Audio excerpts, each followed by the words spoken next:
哎，但是我跟你说啊，这事儿你必须交给我处理啊，我处理比你处理更合适。你现在已经被人贴上了无良律师的标签，不管你在做任何事儿，别人都会对你指指点点。我喜欢被人指指点点，我不喜欢。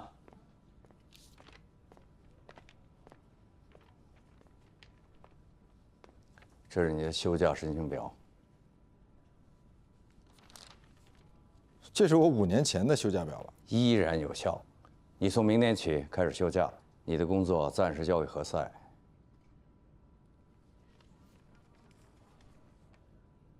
好。但是我有个条件，说，绝不能把责任推到助理或者临时工头上。必要的时候，我会让你负全责，比方说，吊销你的律师执照。 谢谢。我一定不辱使命，不辜负您的信任。是有条件的，我知道，不能推到黛西的身上，是不要推到任何人身上。我懂了，各方谅解。我的辞职报告。不要来不来就辞职，好不好？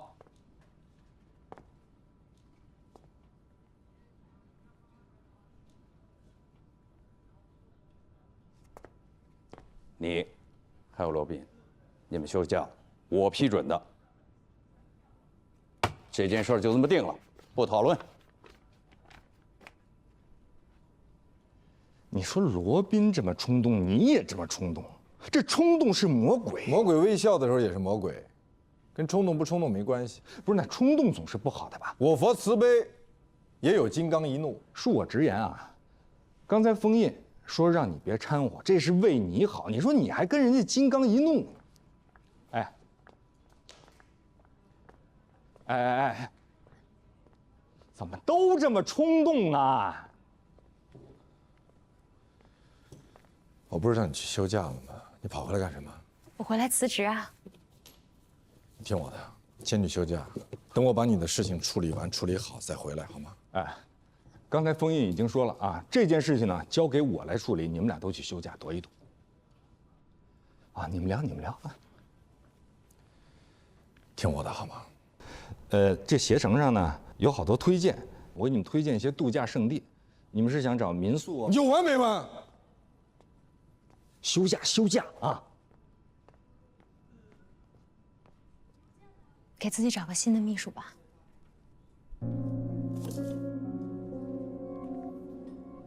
你要去哪儿？你去哪儿，我送你好吗？你能不能不要再管我的事儿了？不能，这是我自己的事儿，我不需要你管。我不可能不管。你为什么要管？你给我一个理由。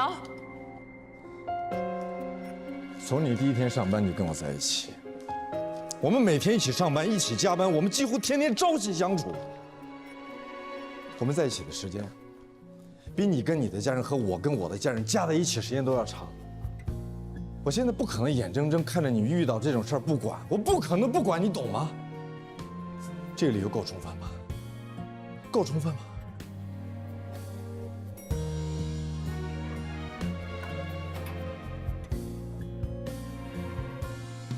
我的事情不需要你管。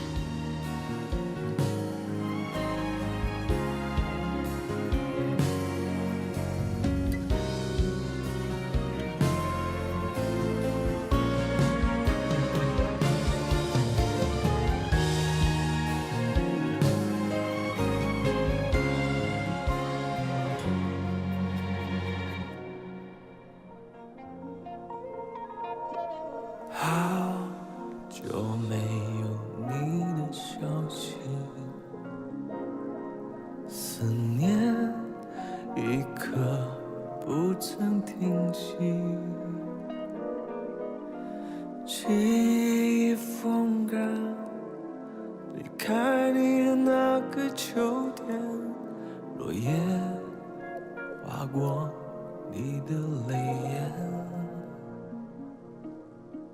好久没有你的消息，是否努力把我忘记？ 时间过太快。想让你明白，那些刻骨铭心都还在。你过得还好吗？偶尔会想我吗？想没想过重逢的一刹，会把我紧紧抱住吗？你过得还好吗？还会有一些期待吗？我还在你的世界里存在吗？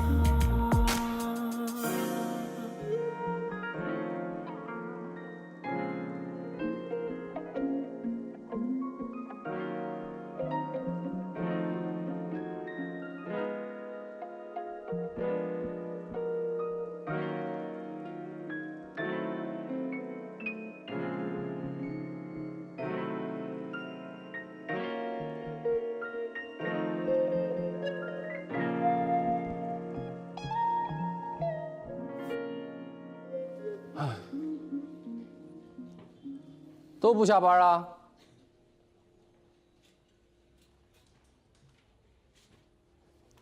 小天，你觉得罗宾会不会丢车保帅啊？谁是车，谁是帅啊？你是真傻还是假傻？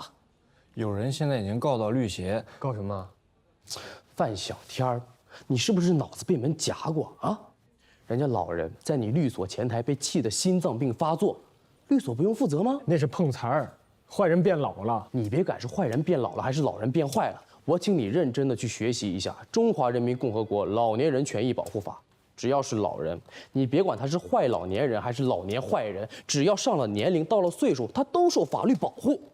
退一万步讲啊，咱们打个比方，假设丽娜的父亲是一名犯罪分子，那么他出狱了。生病了没人照顾，丽娜也得管。我们不管她的犯罪行为对她的儿女或者家庭造成了多大的伤害，只要是个老人，哪怕就是一个老混蛋，儿女也有法定的赡养义务。那这不就是老混蛋保护法吗？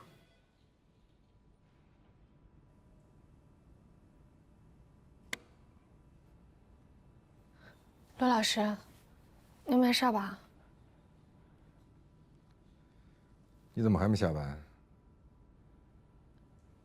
我是想过来跟您说，跟你没关系。这段时间你的确也很辛苦，应该休个假。去吧，你的工资照发，带薪休假。丽娜姐，她真的辞职了？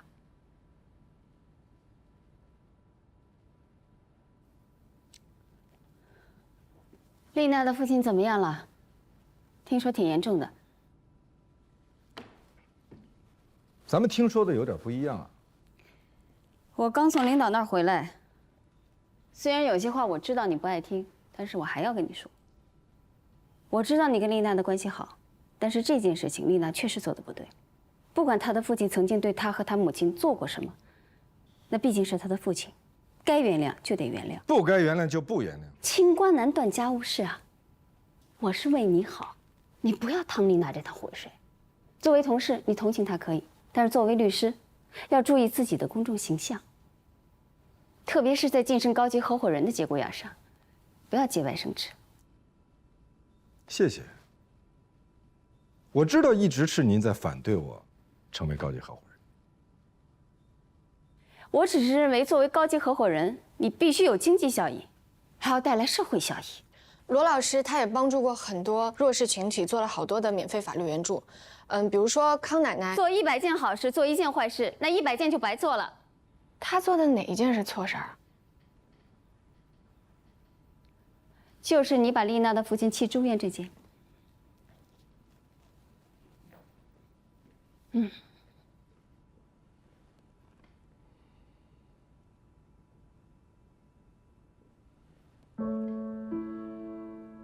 不用理会他，回去吧。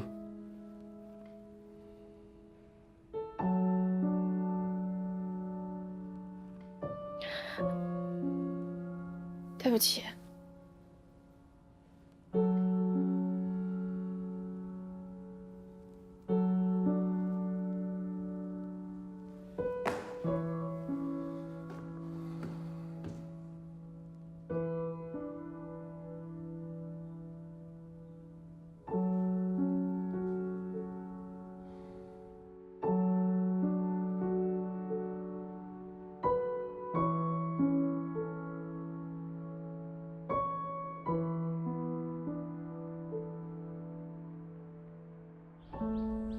也看了啊，我们这环境非常好，所以价钱啊比较贵。价钱不是问题，现在是时间，我们希望能够越早住进来越好。最早恐怕也得下个月。我希望最晚是明天能住进来。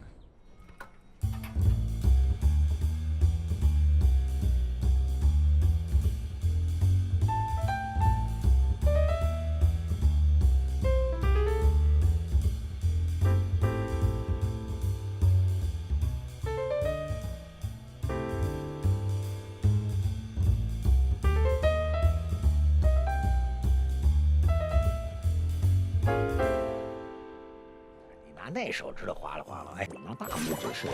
对，哎，回头啊，咱俩加个好友啊，我呢再送你个金利平，还能帮你解锁呢。等我过了这一关啊。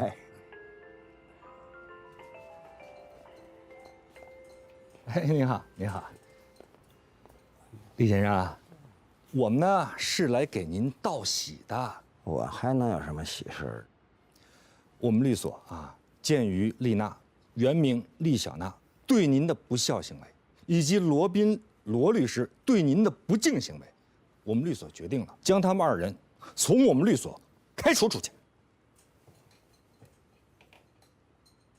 开除？对，我们绝对不能姑息这种不善待老人的行为。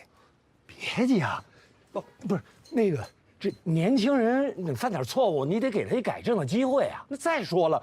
这个我这住院跟他们没什么关系啊。那个当时小娜呢是去度假，人家罗律师是出庭了。我这个发作这个他没在现场啊，你不能往他们身上赖啊。还有就是那个实习生，我们已经决定了，我们绝对不会聘用这种不善待老人的年轻人。别，你这玩意儿你拿人饭碗多不好啊。再说了，我其实就是想让他们给我道个歉，没别的。那不行啊。我们必须依法保护老年人的合法权益啊！保护老年人的合法权益，您听见了吗？我们一定依法维护您的权利啊！我们已经决定了，您愿意在这医院住多久，您就住多久啊！我们绝对的支持您啊！反正医院呢会把您所有的账单啊直接寄给丽娜，也就是厉小娜，您的女儿。不啊，如果她拒收啊，那么医院就可以到法院去起诉她，封了她所有的银行卡。不行。法院就司法卖了他的房子。哎呦我的妈呀！还买房子？你这事儿不住了。好了，全好了。不，你可以接着住。那个赶紧跟大夫说办那个出院手续。哎嘿，哎我的衣服呢？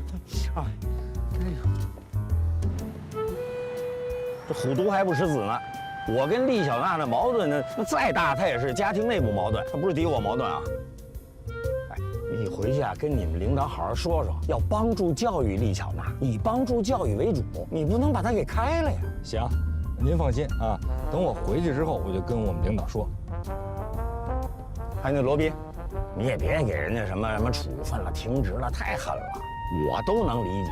男人嘛，你想啊，为了心爱的女人，那肯定是赴汤蹈火呀。哎，我年轻那会儿，哎，谁要是敢动我喜欢的女孩子一手指头，那我肯定冲上去啊。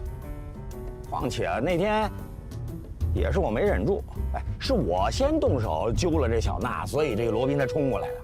但是您跟您闺女动手，您那是管教自个儿孩子；但是罗宾对您动手，那就不占理了。不是，他没对我动手，他就是拽了我胳膊一下，警告了2句。那可是报纸上、媒体上都说罗宾动手了。没有，真没有，真没有。是啊，谁胡说八道的？哦。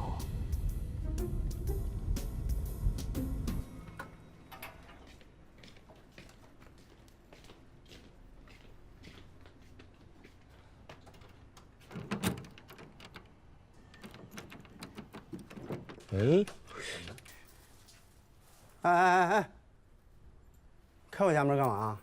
你们家啊？这是我女儿家。你女儿？丽娜啊？你去问你女儿，她租给我了，现在是我的家。麻烦您让一下啊。哎。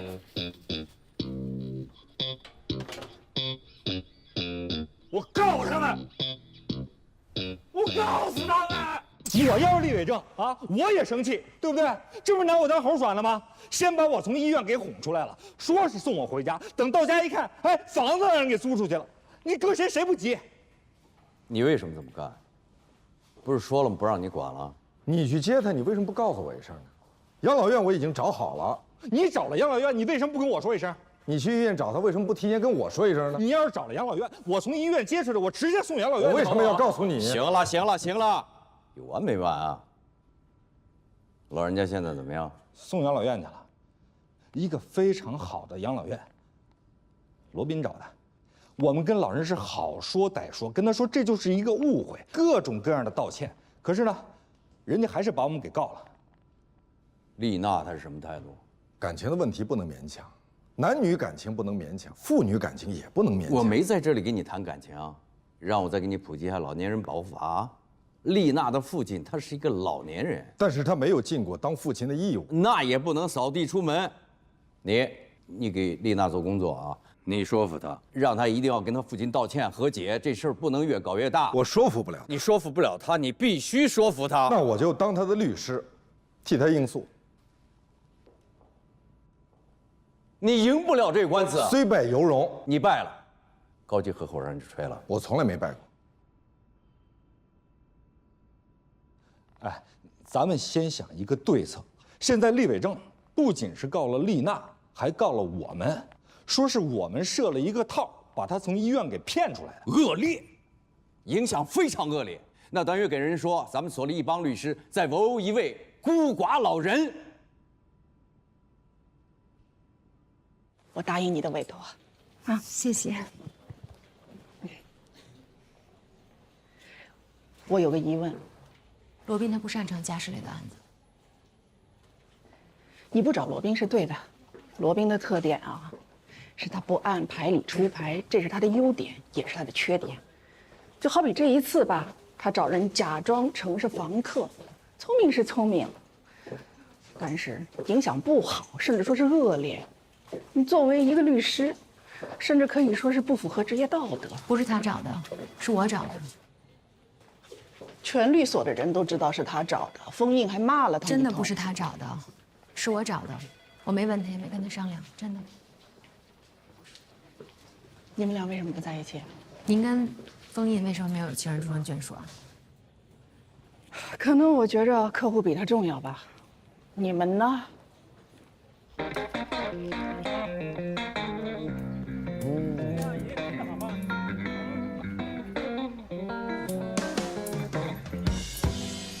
是怎么？是老厉犯事了，还是小娜犯事了？都没有，我们就是想过来探寻一下他们的父女关系。父女？嗨，现在不有那个亲子鉴定吗？你一见不就知道了吗？你是什么意思啊？我没有什么意思，这也不是什么秘密了。哎，那您的意思是说，这丽娜就是厉小娜，她不是厉伟正的女儿？这事不明摆着吗？你瞅他们俩长得像吗？那丽娜知道这事儿吗？哎，这我就不知道。但是我跟你们说啊，这丽娜的妈妈长得那个漂亮，这老厉呀特别喜欢他媳妇儿。可是他不在家的时候啊，他不知道他媳妇儿干了什么。谁跟他说呀，他都不信。再跟他说他跟谁急。后来这两口子老打架，8个月早产，小娜就生下来了。我估计啊，这老厉啊自己也感觉出来。后来他媳妇儿啊带着孩子上外地了，明摆着躲着他呀。哎，对了，这丈母娘就住在对面了，就那门，有一次喝高了，哎，找丈母娘闹去了，这丈母娘都给他跪下了。那他是不是知道丽娜不是他女儿？这个我就不知道了，反正大家心里都清楚。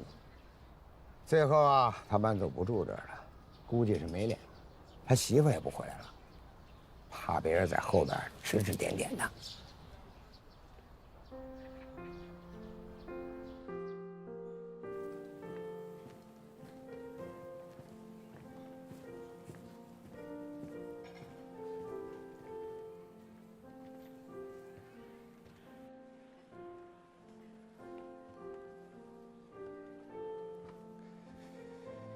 上法庭的时候，你可不能穿成这样。为什么？因为你会丢掉同情分。我不需要同情。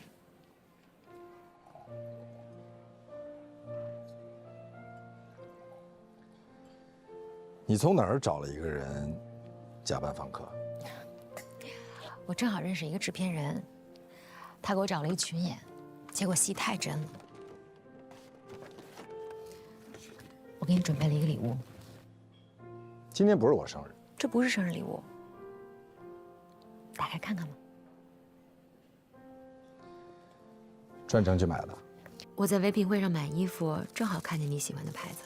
哇哦！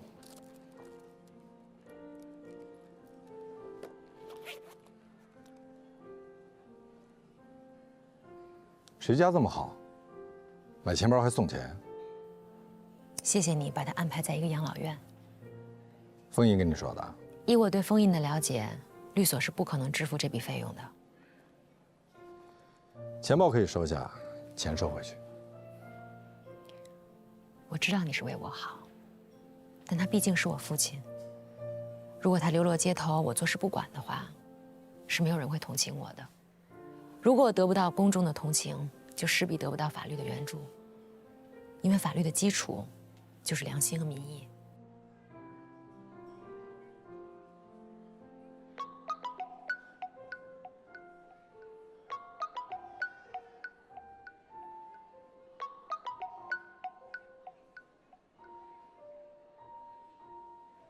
喂，佳敏姐，你在哪儿呢？我现在正在外面跟人谈事儿。那咱们之前说好的事儿呢？谢谢，我过一会儿回给你。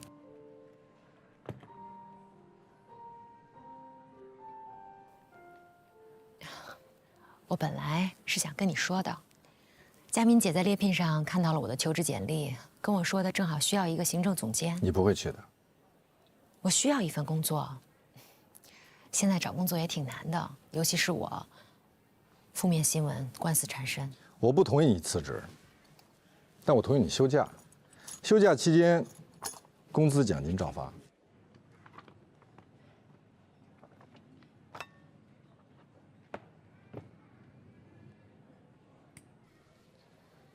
签字。你太贵了。我是法律援助。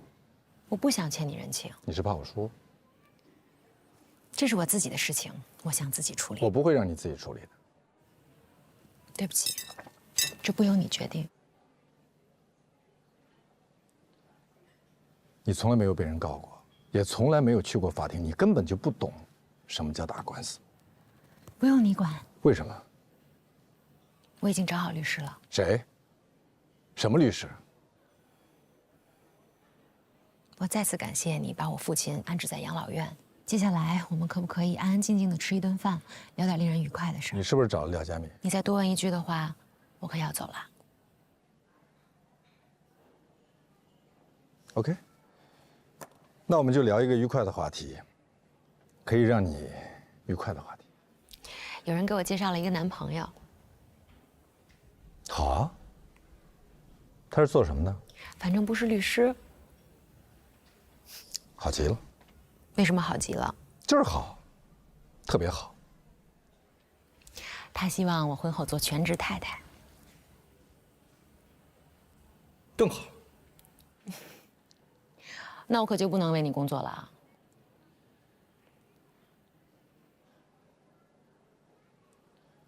祝你早日找到一个新的秘书。撒谎的人，尤其是不常撒谎的人，心跳会骤然加速，而且声音会变细，语速也会加快。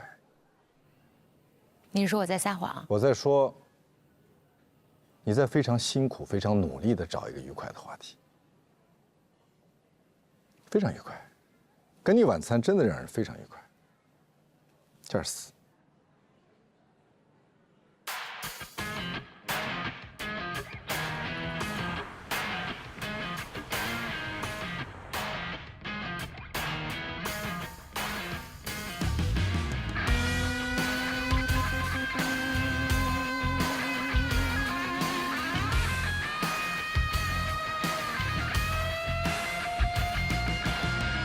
在角逐一场没有终点的梦，又能怎样？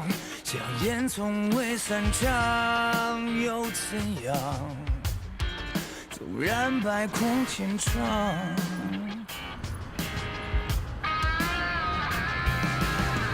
他全力对抗，理论逻辑失丧，相互碰撞，字典形容公平，让证据揭开最后真相。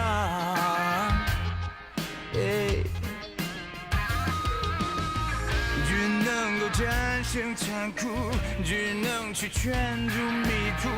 他要走的每一步，不犹豫，不彷徨。这夜的星光长什么模样？他们来了。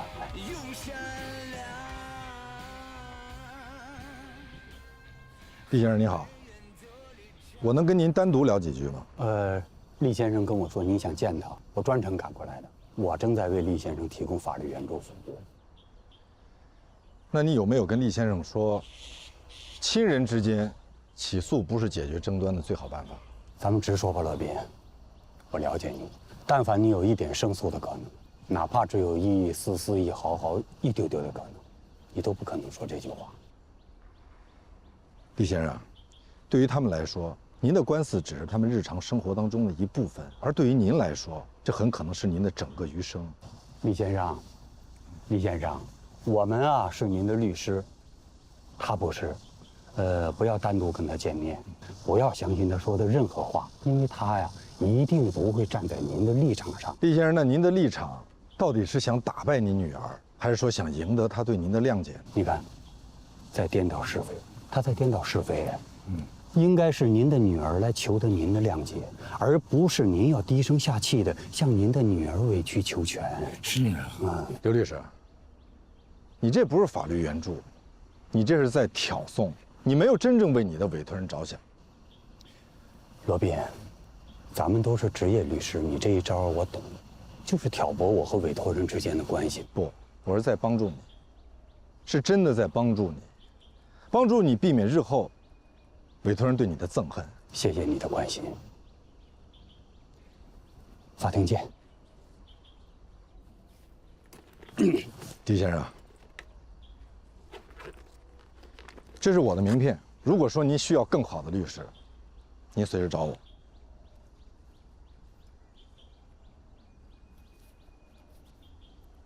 哟，政府法律顾问团，哎，他跟政府熟啊？那都是虚名，没什么用。我正在发起网络声援活动。那是干啥的呀？就是发动群众支持咱们。啊？大家安静一下，安静一下。那个，各位叔叔阿姨，大家是不是都已经累了，对吧？现在呢，大家跟我一起呢到我们的会议室里，我们会议室里有椅子，咱们有什么话坐下来，咱们慢慢说，慢慢说。我是这里的律师，来，大家跟我来，大家跟我来，跟我来，跟我来，来，跟我来，跟我来，都跟我来，跟我来啊，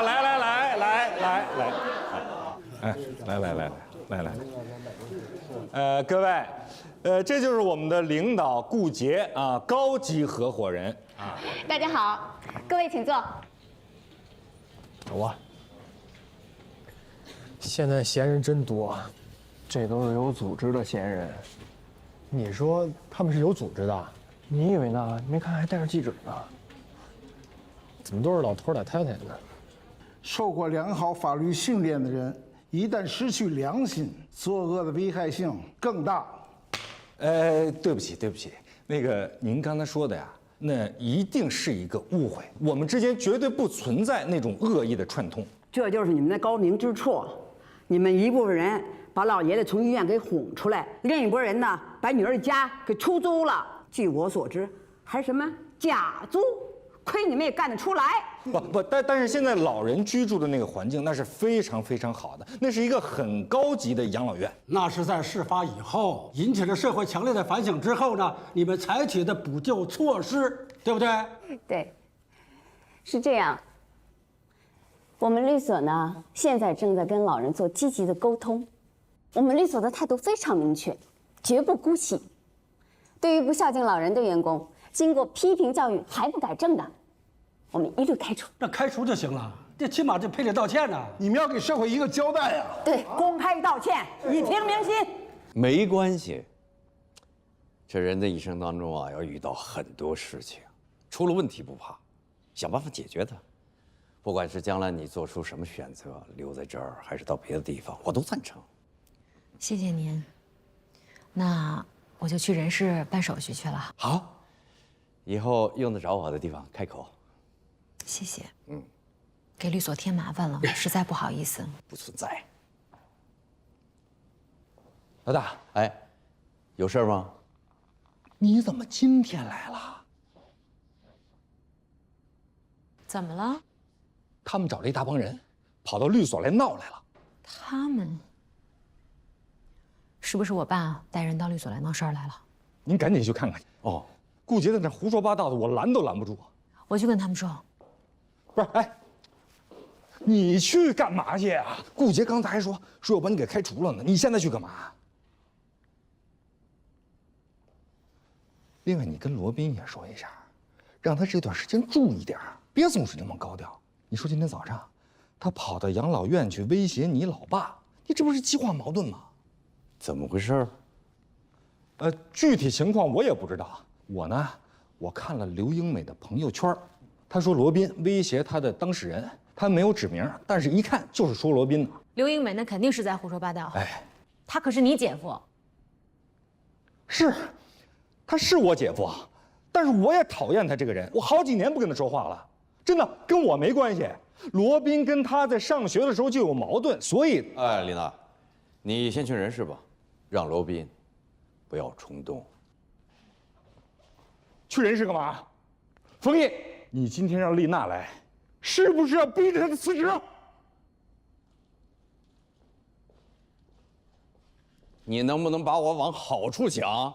对不起，我要出门。什么乱七八糟的？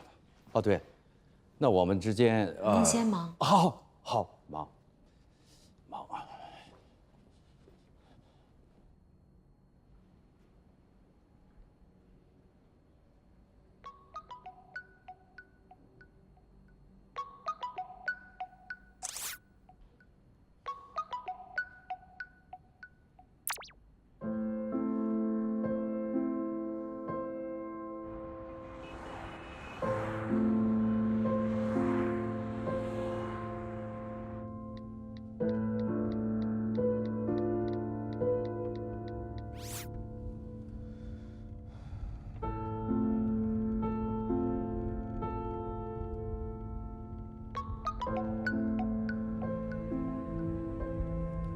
怀姐，你和丽娜怎么回事儿？网上到处都是。没事儿，什么事儿都没有，真的。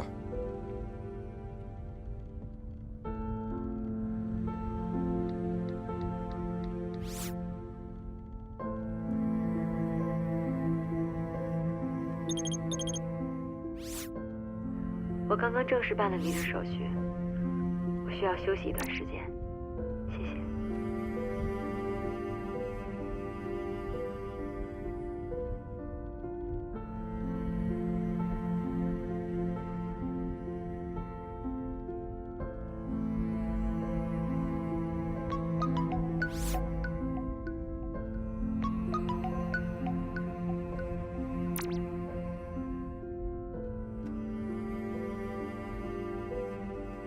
有的人把赡养简单的理解为把老人送到养老院，这是不对的。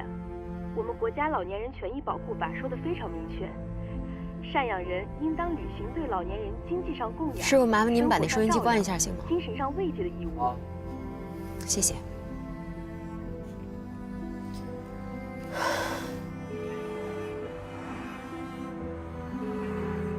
您拨打的号码。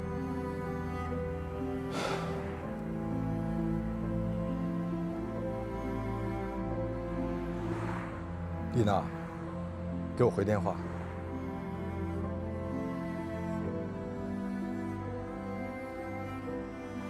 你告诉我你在哪儿，我去找你。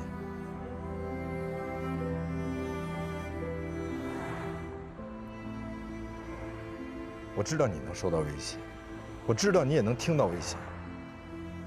你告诉我到底怎么了？到底出什么事儿了？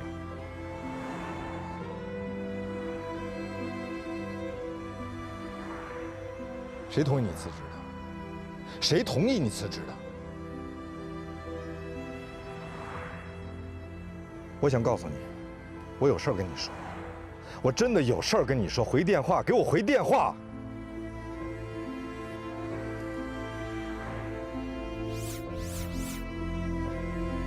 丽娜，给我回电话。你告诉我你在哪儿，我去找你。我知道你能受到威胁，我知道你也能听到威胁。你告诉我到底怎么了？到底出什么事儿了？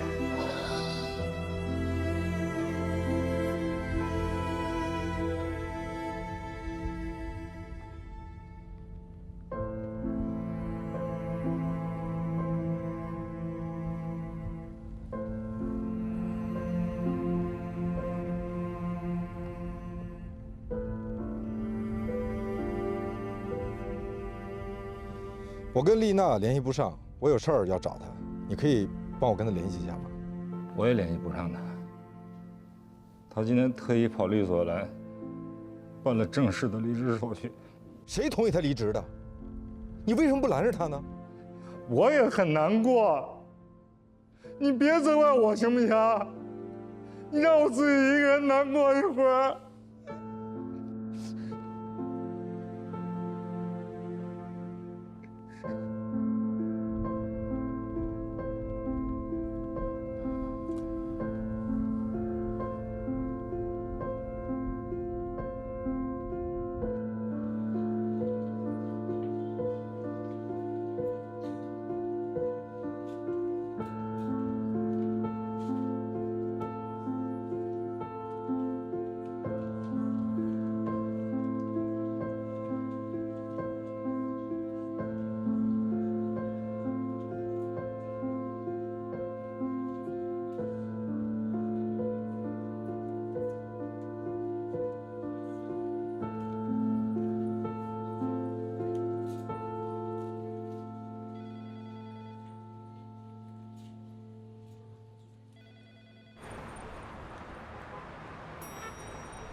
嗨，哟，你回来的可真是时候啊！怎么了？你没感觉今天律所的气氛有点奇怪吗？是有点奇怪，发生什么事儿了？丽娜姐离职了。罗宾不在，老大让他休假了，强制性。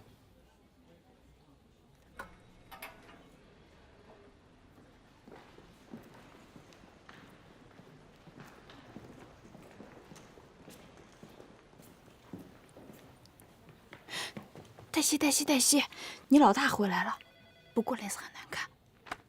哎，你可别惹他生气啊！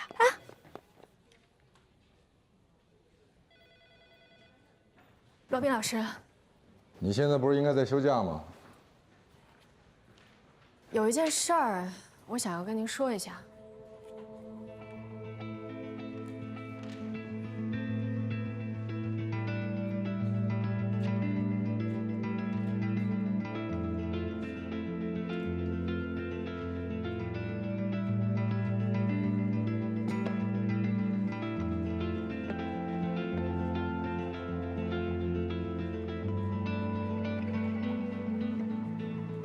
夏老师，给我坐下！这什么意思？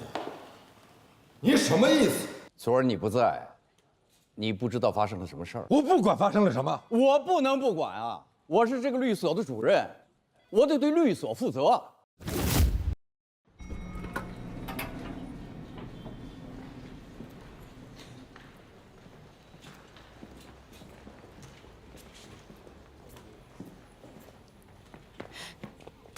黛西，你老大回来了，不过脸色很难看。哎，你可别惹他生气啊！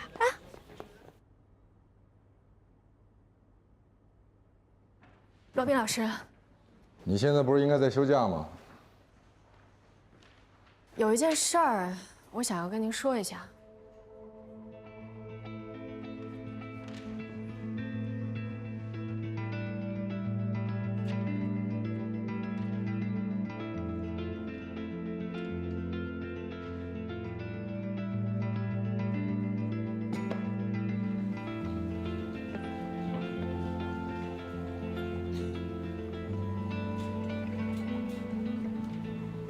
赛老师。给我坐下。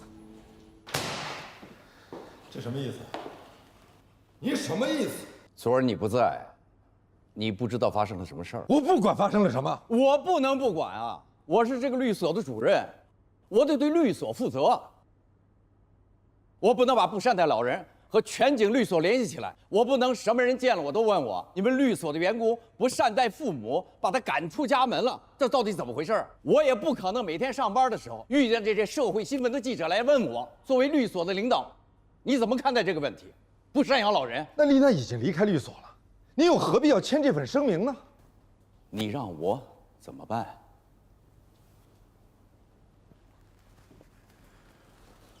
你的这些做法，往严重里说，已经损害了律师行业的形象了。那你就直接把我开除好了。你不要咄咄逼人哈！我就一个要求，我们绝对不能在这个时候对丽娜落井下石。落井下石？谁在井里啊？是我在井里，你们下石好不好？我不管，反正丽娜必须回来上班。这份声明你必须收回。鲁斌，鲁斌，你稍微理智一点。你才不理智呢！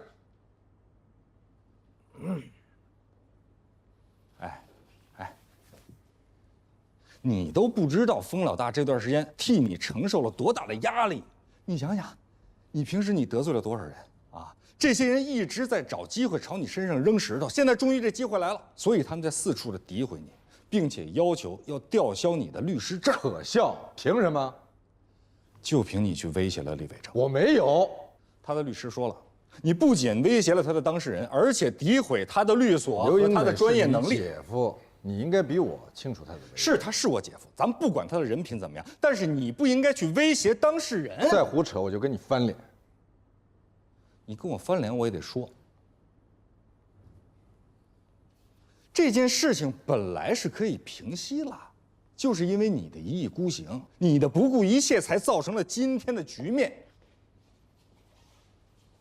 封老大是咱们领导，如果事情进一步的扩大，那么他不能说我不知道就推卸掉责任，对吧？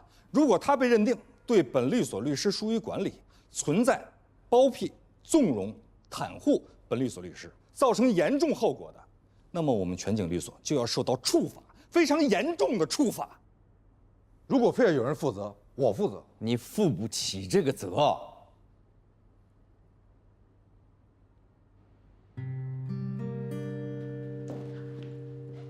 我就劝劝他，鲁斌，鲁斌，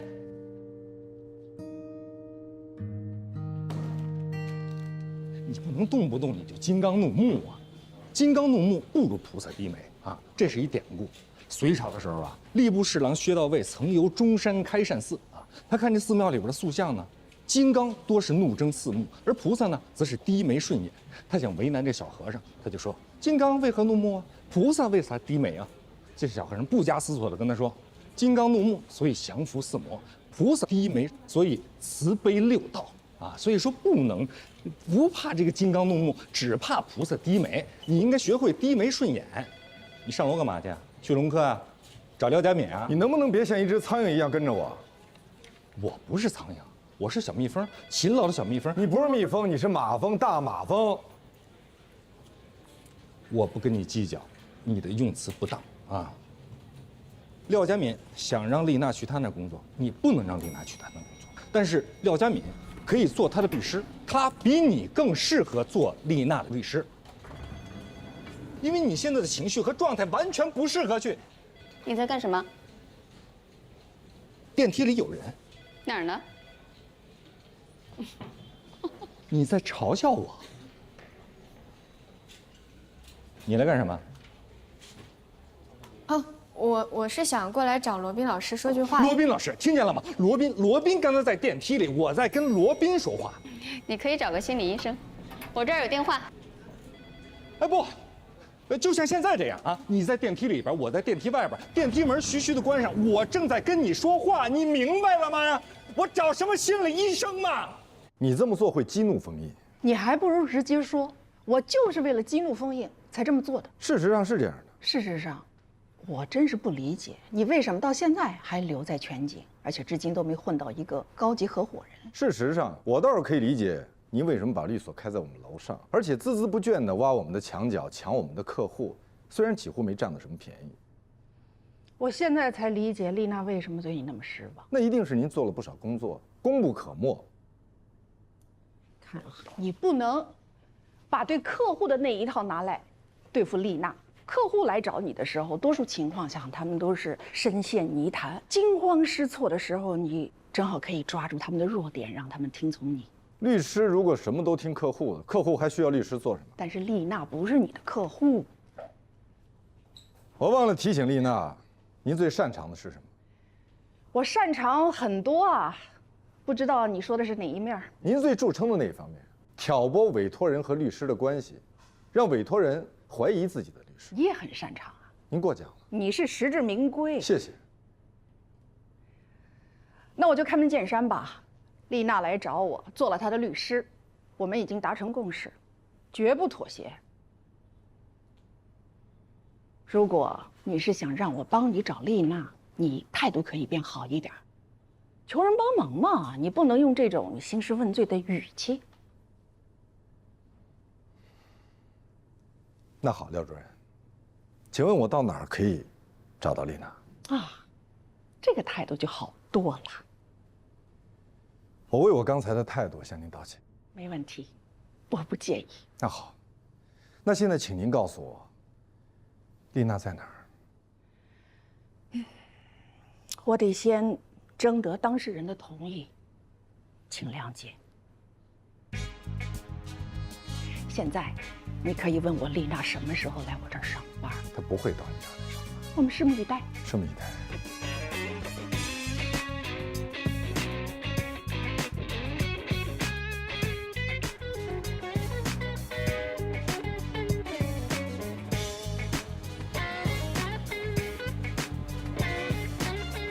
罗烈，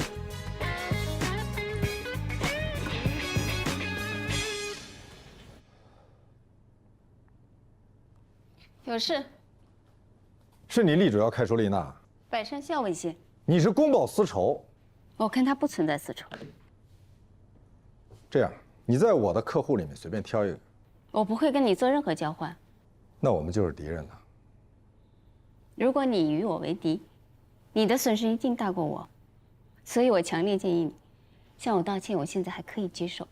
做梦吧。那我将很遗憾地告知你，只要我在全景一天，你就别想晋升为高级合伙人。我建议你现在就可以到猎聘上去找工作。我也遗憾地告知你，你在全景的时间不会太久了。我也认真地建议你好好考虑一下自己的退休生活。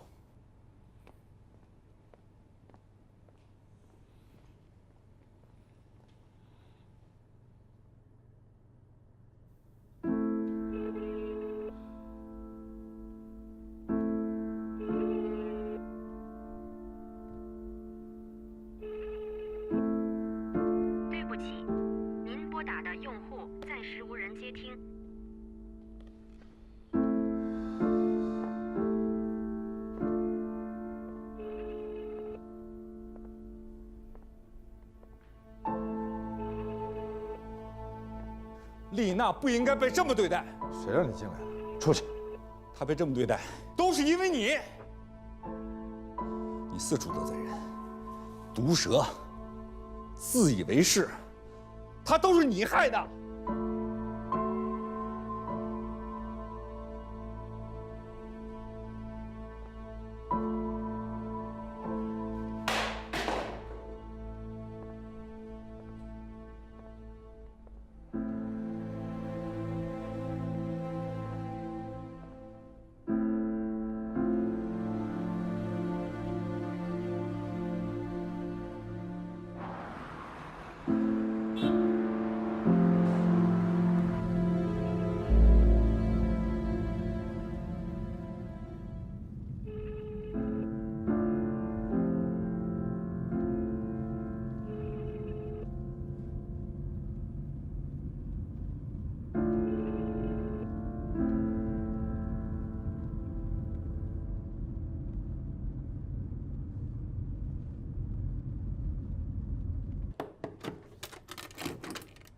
你为什么不接我电话？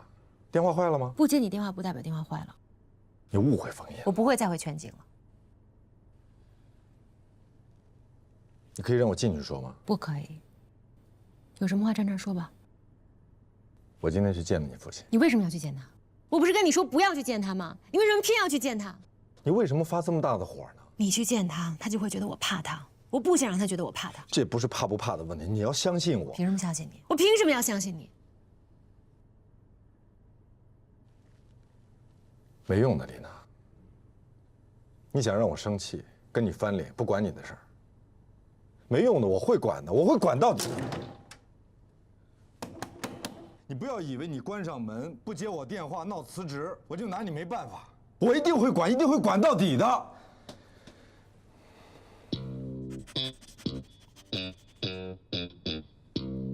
我不是自言自语，他在家里。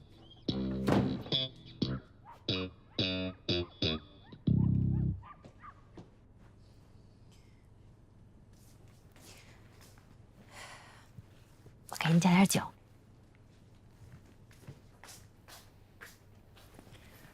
我要是不在，你就让进来了？不会的。你们全景一直禁止员工之间婚恋，以前不禁止吧？在我走之后，拜您所赐。哎，你要是离开全景，到我们龙科来，佳敏姐，我猜您断然不会让您的员工跟全景的人谈恋爱吧？不过我们律所内部是允许婚恋的。我明白了。您的意思是说，想让我说服罗宾跳槽到您的律所去？如果他来，我可以给他高级合伙人的位置。那他也不会去的。为什么？啊，以前不会，现在可能会了。我听说他的高级合伙人申请没有通过。那也不会的。为什么？封印于他有知遇之恩，恐怕不完全是知遇之恩。您这话什么意思啊？我听说他最近新招了一名女助理，非常神秘。绝对不可能。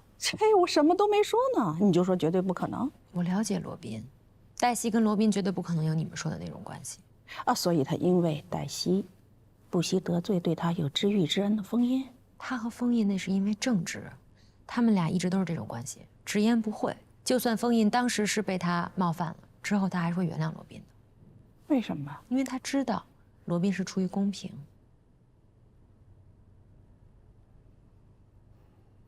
无赖父亲抢夺女儿房产，他们站在无赖这一边，这是公平？他们并不是站在我父亲那一边，他们只是希望事情妥善解决，不要闹得沸沸扬扬。我和他们不一样，我站在你这一边，所以我们要说好，你绝对不能打退堂鼓，你要让所有人都知道你父亲是一个无赖，不然你对不起自己所受的苦，更对不起你母亲所受的委屈。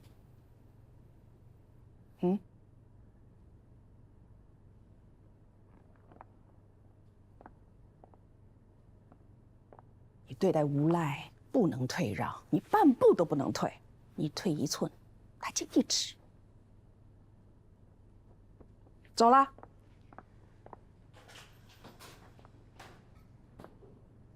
锁门。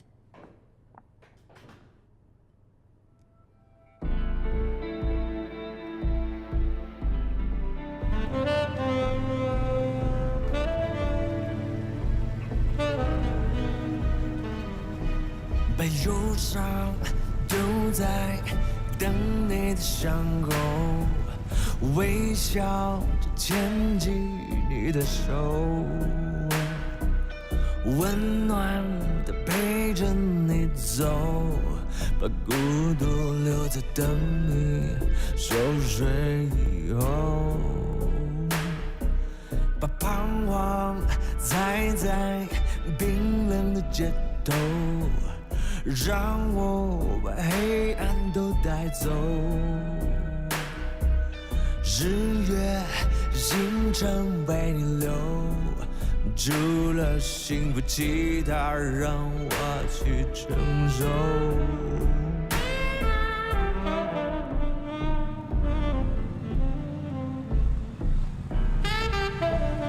我的爱只需要感受，人间繁华，旋转木马，我都陪在你左右。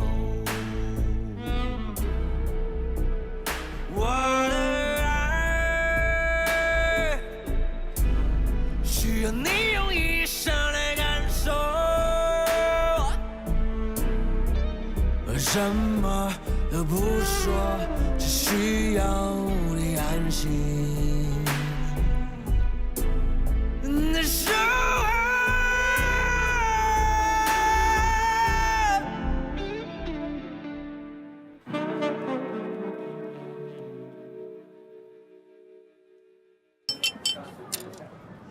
哎，嗯，您打算什么时候结婚？结婚？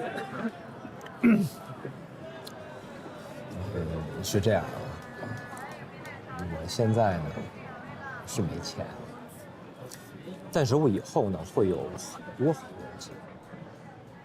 我以后呢也准备给你办一个特别盛大的婚礼，真的，这我都可以写下来了。我准备在2年之内呢就读完外国的法学院，我们廖主任已经承诺了，只要我拿到外国的律师执照，以后我们律所凡是涉外的法律业务，他都会交给我。5年之内，我会成为高级合伙人，我的照片呢也会挂在我们律所一进门的墙上。嘿，我暂时只想了5年了，你觉得我这5年计划靠谱吗？挺靠谱的。那咱俩也别掖着藏着了，我明天就跟罗宾说你不干了。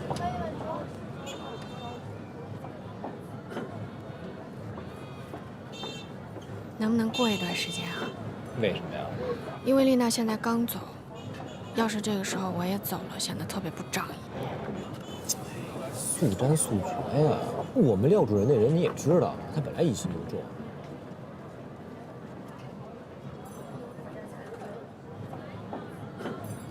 我想想，你想什么呀？速战速决啊！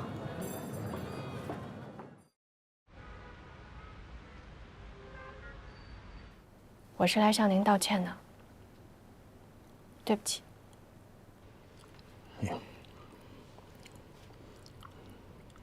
我可是大半辈子都没听说过人跟我说对不起。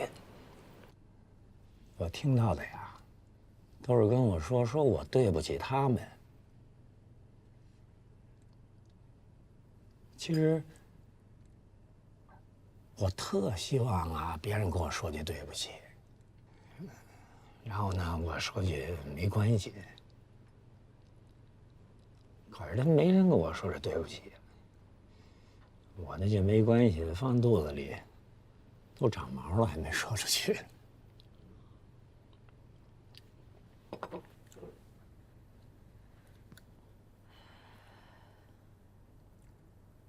今天我过来，是想要问您一个问题。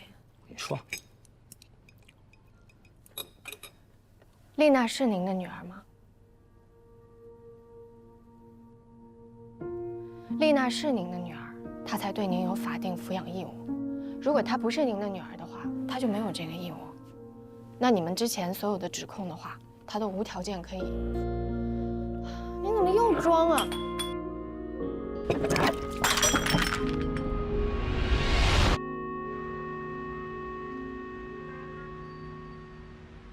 法律规定，子女对父母有赡养扶助的义务，子女不能因为是否父母对他履行过抚养教育义务，而作为自己赡养抚养老人的前提啊，这不是一个等价交换。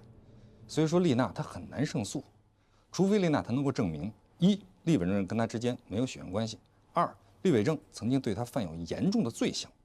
一般的父母的错误，对孩子造成的伤害，都不是不赡养老人的合法的理由。除非是非常严重的罪行，比如说，他强暴过丽娜。你的意思是说，让丽娜诬陷李北辰？不，我不是这个意思。我是觉得丽娜平时待人都是那么友善，为什么对自己父亲会这样呢？这电视剧看多了吧？不，我是说你是应该问一问他。你为什么不自己去问？你问合适啊！你们俩的关系众人皆知。我跟丽娜什么关系？众人皆知的关系啊。他是你的秘书，对吧？从他开始实习就跟你在一起了。我是说工作在一起了。何才，我警告你，如果你敢在背后胡说八道，让我听到了，我不会让你听到的。不，我说的不会让你听到的意思是说，我不会胡说八道，所以不会让你听到的。喂，你等一下，我马上过来。怎么了？什么事儿啊？你去哪儿啊？哎，我跟你解释一下啊，我不会胡说八道，你不会听到我在你背后胡说八道你的事情。何塞老师，你是不是觉得我在自言自语？没有，电梯里有人。谁？罗宾老师。罗宾老师，你看见了吗？说呀。你说罗宾老师在里面，他就在里面；你说罗宾老师他不在里面，他一定不在里面。他就是在里边。他在里面。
到底怎么回事？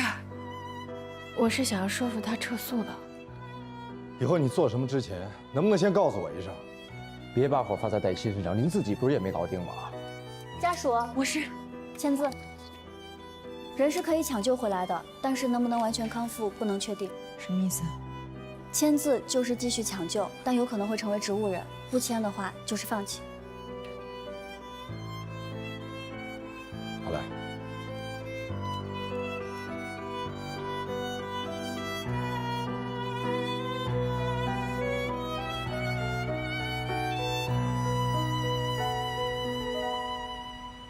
不管谁问你当时怎么回事，你就说你跟厉北辰跟那闲聊呢。你没说过任何过激的话刺激过他，你也不知道他心脏不好，高血压，你也别承认你威胁过他，要把他坐过牢的事全都兜了出来，还有好多丽娜不知道的事要告诉丽娜。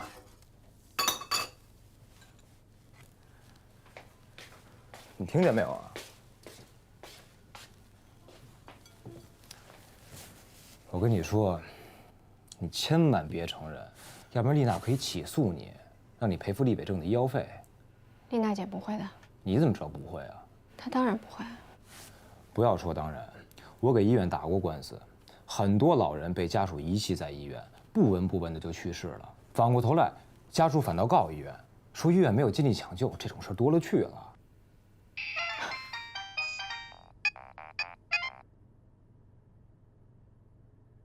喂，已经抢救过来了。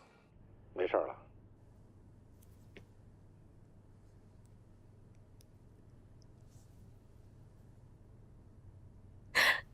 对不起，对不起，对不起，我不是故意的，对不起。好了，别自责了。最近这段时间，我情绪也比较急躁，你不要太放在心上。心点儿。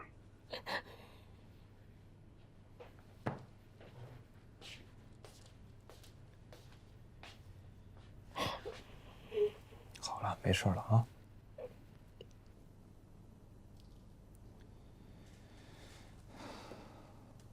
是这样啊，这个亲子关系诉讼当中啊，一方当事人拒绝鉴定，那就直接会导致法院会推定另一方他的主张是成立的法律后果。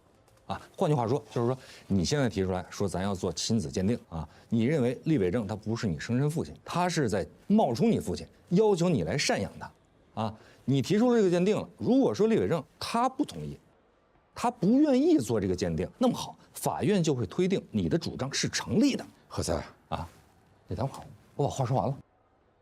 现在看起来啊，这厉伟正他非常有可能他不是你的父亲，他之所以找到你呢，他就是为了报复你，他就是因为他自己心里边不平衡。何塞啊，你吃饭了吗？我没吃呢，我听说这事我马上就过来了。那你先去吃点饭。我先把话说完了啊。如果说厉伟正他就不是你父亲，那你就不存在对他有什么赡养的义务，对不对？谁听说突然间蹦出来一人啊，说丽娜，我是你爸爸啊。你妈在你小的时候把你给藏起来，我不知道你的存在。现在我找着你了，你甭管我养没养你，我现在就要求你来赡养我，没有这种事儿。何塞，对不对？你能不能先让丽娜消化一下？啊，那我去吃点东西啊。有什么问题啊？你问我，问罗宾都行，啊，别怕啊，有我们在呢啊。那我走了。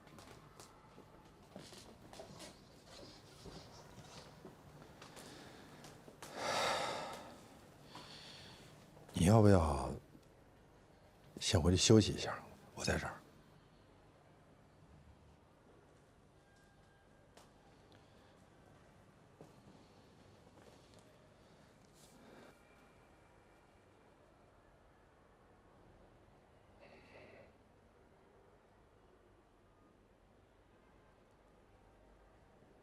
这个亲子鉴定做吗？我不做。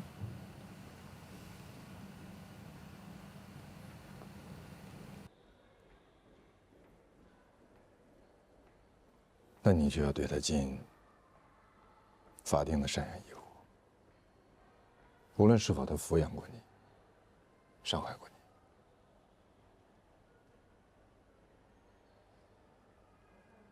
这些年，我跟着你，也学了不少东西。每次有人让你做什么事情的时候，你都会问为什么。所以我刚才一直也在问我自己。我为什么要做这件事情？然后呢？我母亲已经不在了，在这个世界上，她是我唯一的亲人。如果真的鉴定出来，我跟她根本没有血缘关系，我要怎么面对？她要怎么面对？在这个世界上，唯一的亲人，最后一丝幻想都不存在了。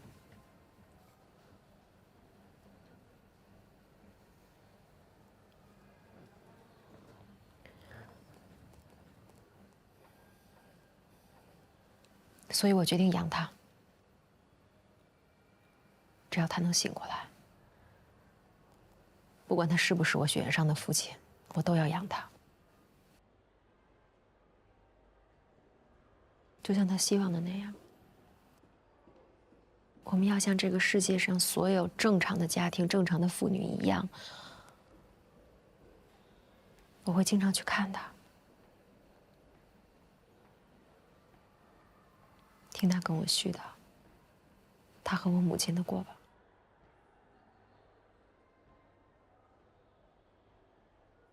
我们还是家人。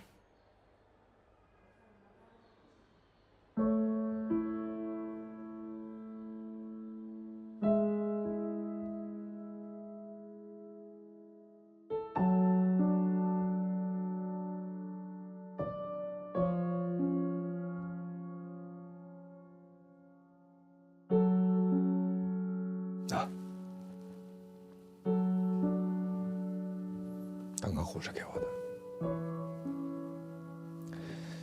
说这是在他身上发现了他唯一的个人物品。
这是我参加歌唱比赛的时候得了第1名，跟妈妈的合影。我本来想当个歌星的，可是我妈不让。你妈不让啊，你也别怨恨她。你知道吗？你妈当年是我们县剧团的台柱子，可漂亮了，多少人喜欢她呀！可是她都没看上，就看上您了。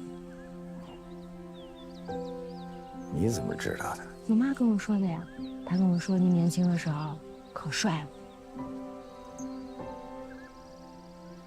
她真这么说了？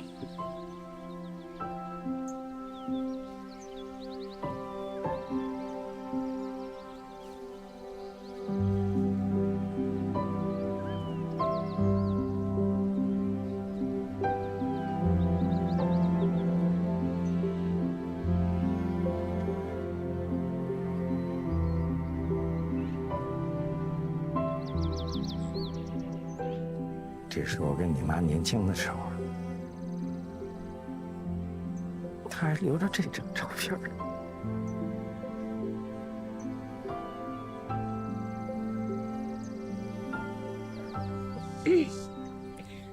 好了好了，今天就看到这儿了，吃饭。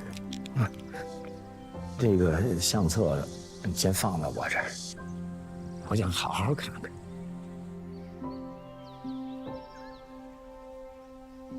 那您可别弄丢了。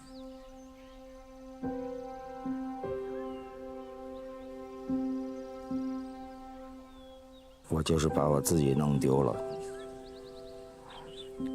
也不会把他弄丢了。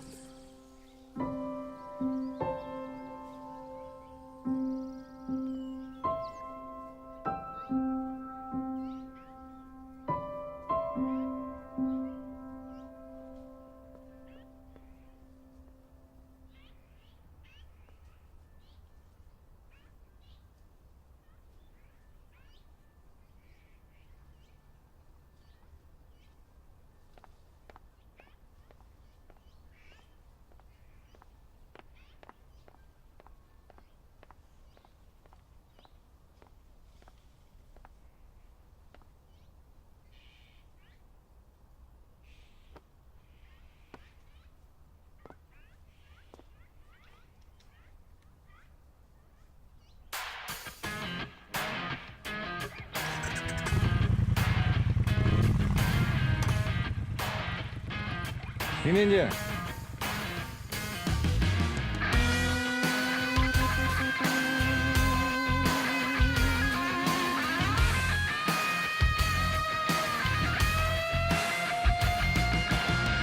在角逐一场没有终点的梦，又能怎样？硝烟从未散场，又怎样？纵然百孔千疮，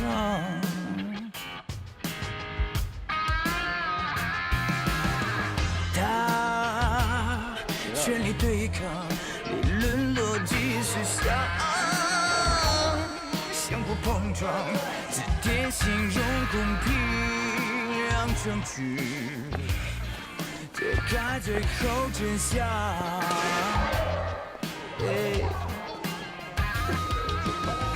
只能够战胜残酷，只能去圈住迷途。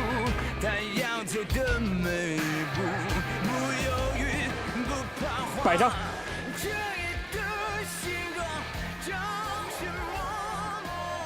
不好！来来来，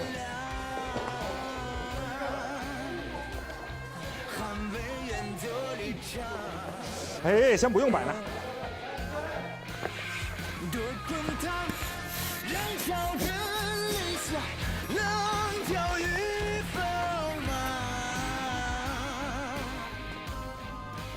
你们在干什么？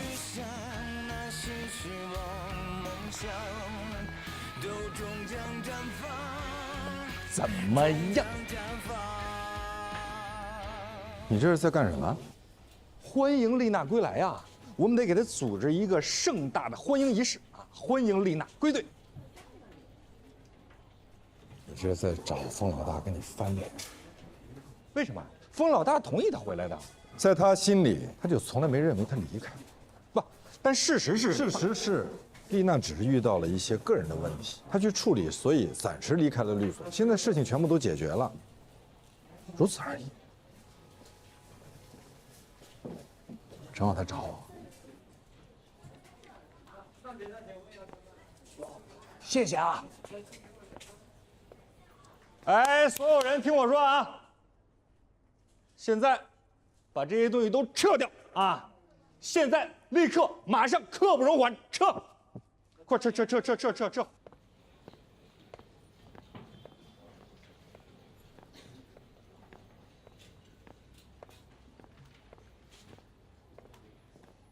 老板，你迟到了。我去洗了一个牙。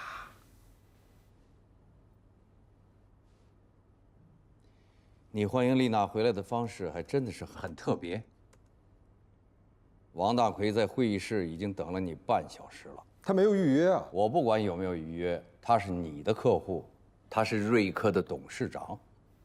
是老板。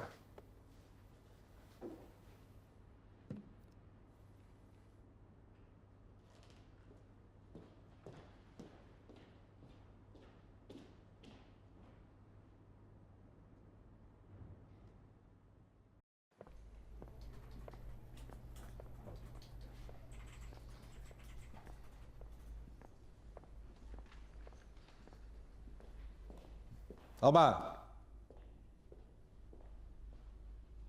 你迟到了。我去洗了一个牙。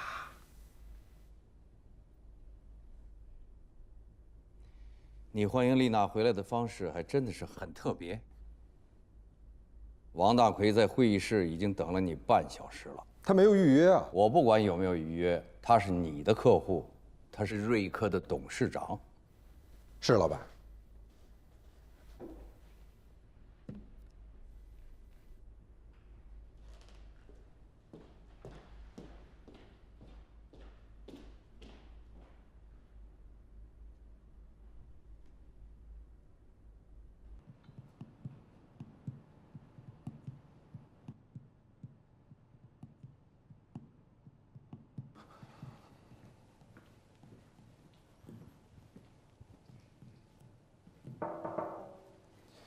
对不起，杀他了。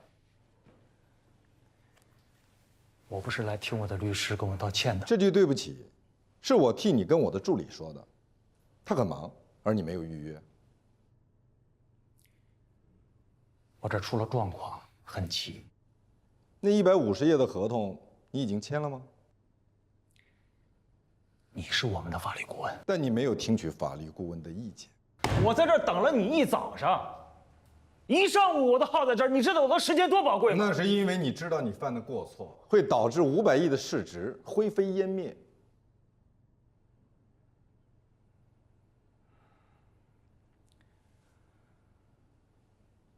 我只想知道，你能阻止这一切吗？我要30%，不可能。其他律师都是15%。那你就去请其他律师。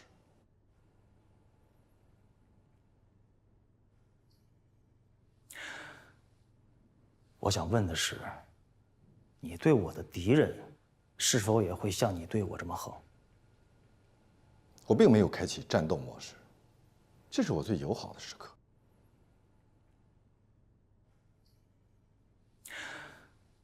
好，就30%。准备合同。嗯。我喜欢他，有气场。我最讨厌那种对我唯命是从的律师。明白，千军万马取上将手机。对，替我取他们手机。好。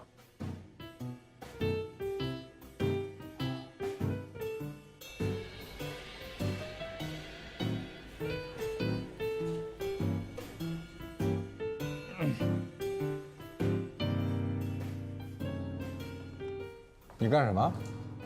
不是，我这所有东西都撤完了啊！现在店里口像平常一样，没有任何蛛丝马迹。但是这东西没地放，我这儿也没地方放。我本来想吧，把它放到男厕所去，但是我觉得不太妥当。我这儿也不妥当。那可是这东西放哪儿啊？丽娜姐好。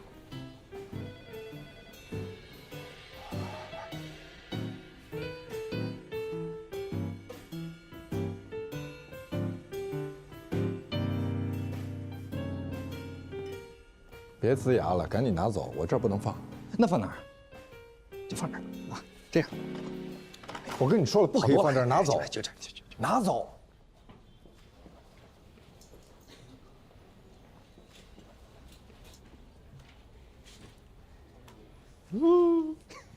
我最喜欢的荔枝。谢谢。你怎么知道是我送的？当然了。哎，本来啊，我打算给你办一个盛大的欢迎仪式，被罗宾给阻止了。你怎么知道？因为我是丽娜。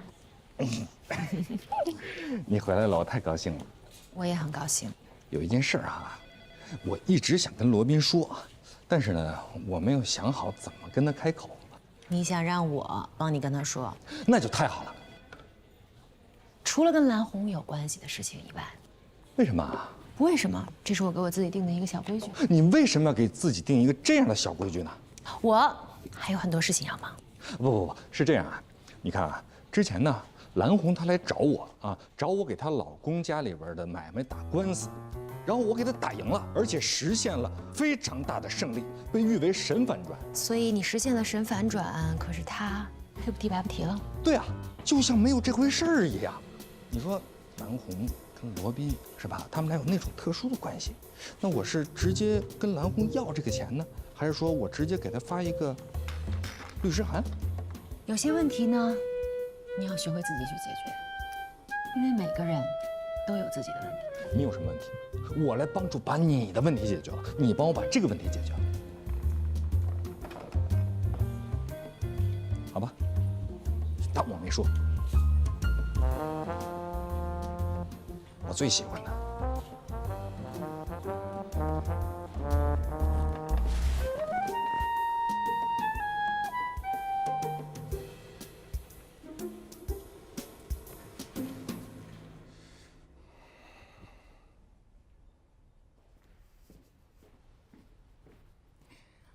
我父亲送你的好酒。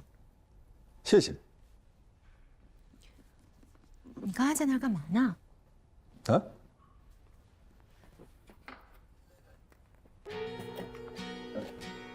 你做的？怎么把它放那儿了？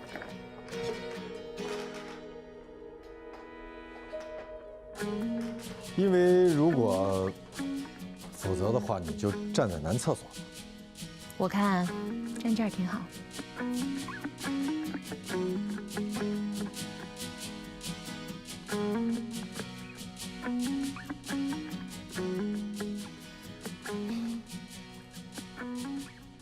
丽娜已经上班了吧？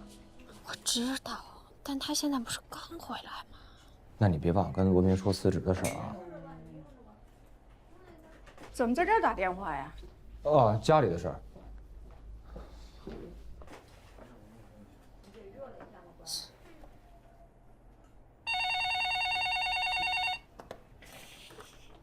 喂，您好，准备好了吗？都已经准备好了。嗯。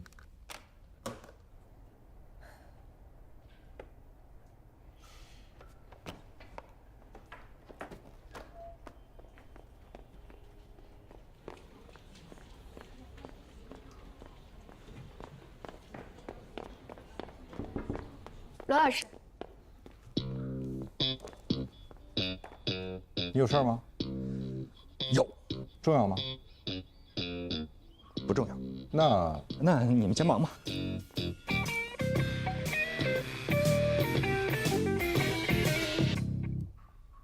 发现问题了吗？这份合约我们当时在给法律意见书的时候就已经提示过风险了。这不是一份普通的远期合约，它是一系列期权的组合，被称为累计期权。累计期权在香港被称为 accumulator。有一个非常生动的解释是说 I kill you later。没错 ，accumulator 和 accumulator 是谐音，它的意思就是我迟一点杀死你。也就是说，如果签这份合约，迟早会死。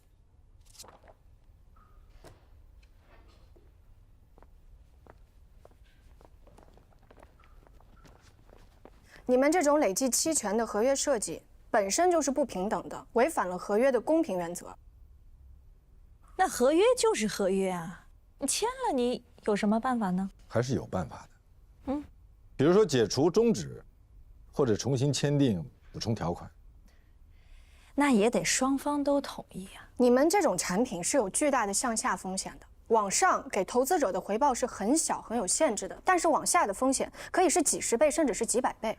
因此，如果你让投资者签了这样的合约，造成了巨额的亏损，在国外你们是要承担极大的法律责任的。那你们就到国外告我们好了嘛。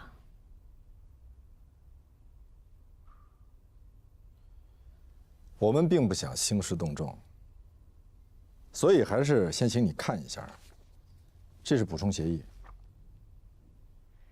我们老板他不会签的，即便我他会签的。如果他不签，我就告诉他妻子，他跟你的事儿。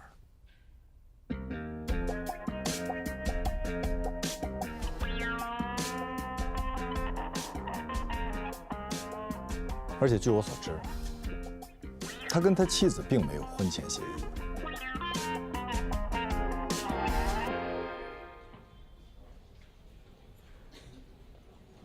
您怎么知道他跟他老板有事儿啊？那你以为这么长时间我在干什么？那既然您手里有大牌的话，我们应该一进去我们就……你打牌的时候一上来就扔王炸吗？不会啊。那不就完了吗？那您让我查那么多国外的法律还有案件什么的？让你查那些案件案例，是为了提供给对方，让他跟他的老板去说服他们需要去说服的人。不过这招不要轻易用，除非确信奏效。不，除非确信对方没有重大疾病，比如说心脏病、高血压。我不是故意要去刺激厉伟正的。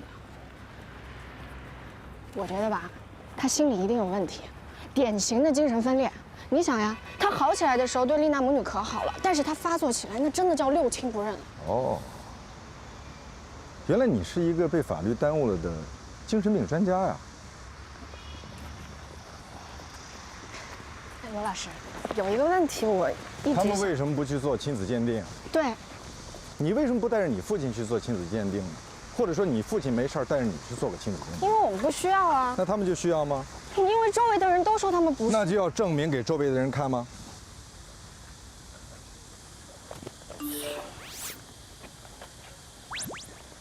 罗老师，有一件事情。着急吗？我后面还约了人，不着急的话以后再说。不急，不急。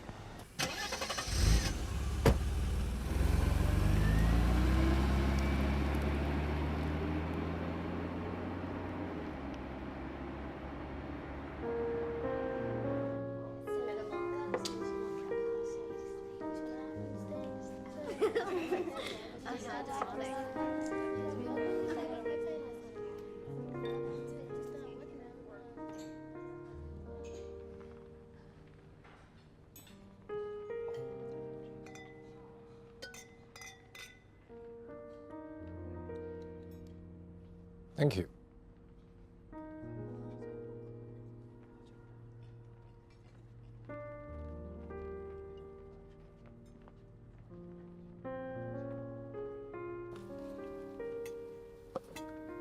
送给你的。今天不是我生日，这不是生日礼物，那是什么？你终于决定向我求婚了。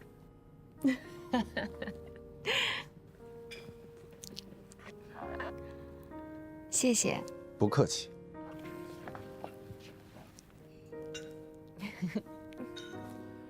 我只是出于好奇，你是怎么知道高龄的法律顾问跟他老板？因为我是丽娜。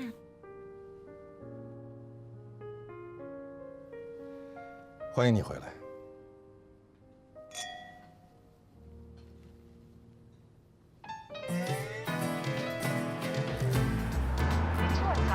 上午9点，关于房产分割的案子，党与当事人面谈。10点，大华公司的胡总和你商谈华瑞公司知识产权的问题。12点，清华的于总要谈进房股权处理的相关法律事宜。下午2点，你要审看英盛公司股权收购的合同条款。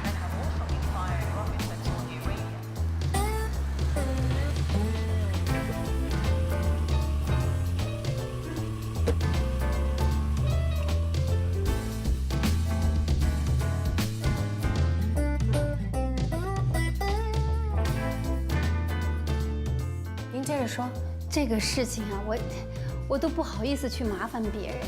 你说说看，你们这么大的一个律所吧，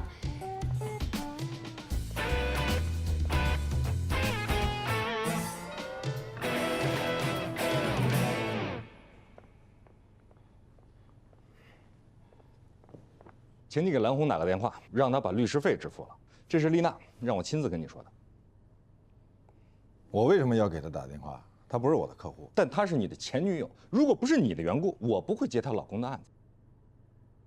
你如果不接这个案子，是如何一战成名的呢？不，那些都是虚名。总之，现在她欠我连续3年，总计是1650万的法律顾问费，她可以按照年度付，否则我会向她发律师函，告得她倾家荡产，将她和她老公还有她全家都列入失信人员名单。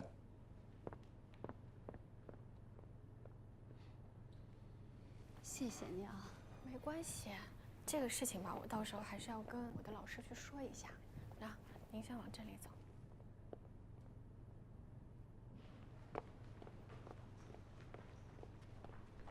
罗老师，你先别说话，让我来猜一下。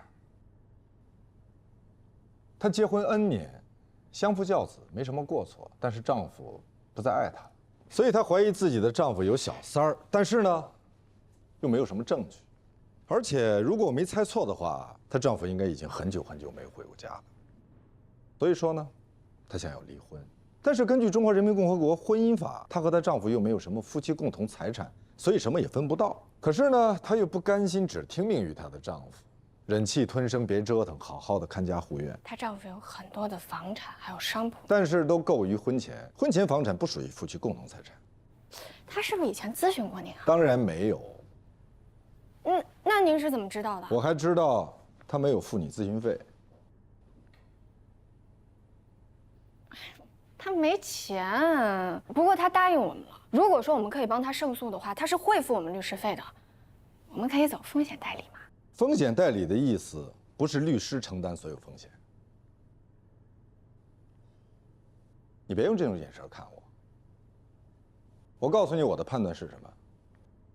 他绝对不是只咨询过我们一家律所，也不是只找过你一个人，他应该找过很多家。而且，如果我没猜错的话，他一定是你的一个朋友或者熟人介绍的。因为你这个熟人已经被他骚扰得不得安宁，所以你就热情地接待了他，拿出了你宝贵的时间听他讲了一个很悲惨的故事，你都不好意思收他的咨询费，对吗？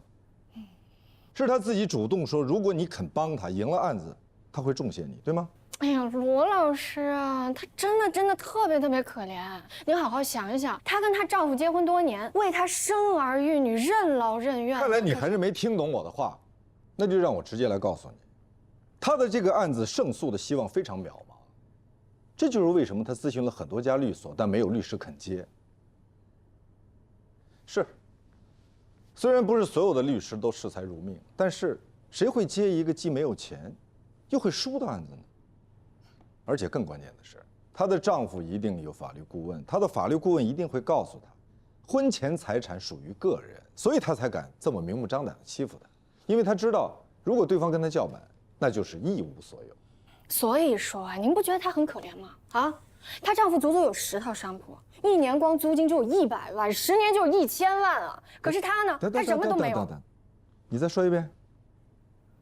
1000万啊，这是一笔巨款。不，我前面那句。哦，她丈夫有很多的房产，1年光租金就有您是说，租金是夫妻共同财产？打开你的录音器，把它记下来。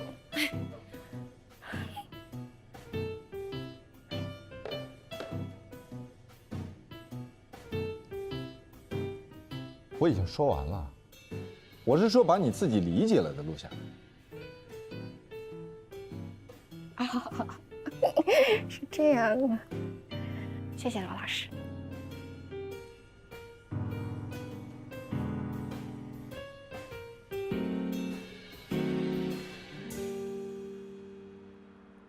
法律规定，婚前购买的房产不属于夫妻共同财产，但是您丈夫的10套商铺是属于重大生活资料，所取得的租金，事实上是一种夫妻共同经营后的收入，那就可以作为共同财产来分割啦。对。哇，太谢谢你了。那你觉得这案子能赢吗？不好意思，我先接个电话啊。喂，我一会儿给你回过来啊。好，拜拜。你男朋友？啊，那要不你先回去吧。没关系，没关系，我们继续。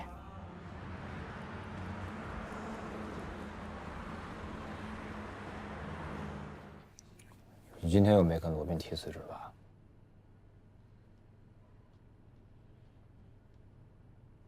我想好了。你不想辞了？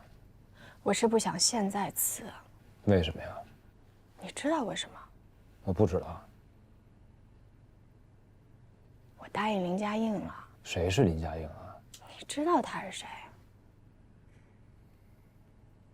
但是你为什么非要帮他呢？你们很熟吗？什么关系？朋友、亲人，还是你欠他人情啊？他求了好多人，他都已经快绝望了。他是死马当活马医才找到的我。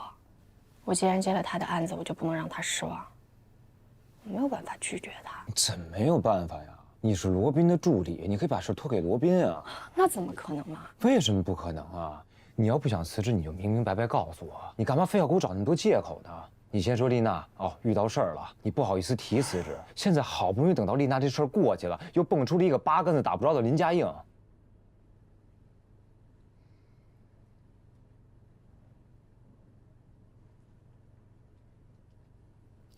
你跟我说实话，你不是怕林家映对你失望，你是怕罗宾对你失望，对吧？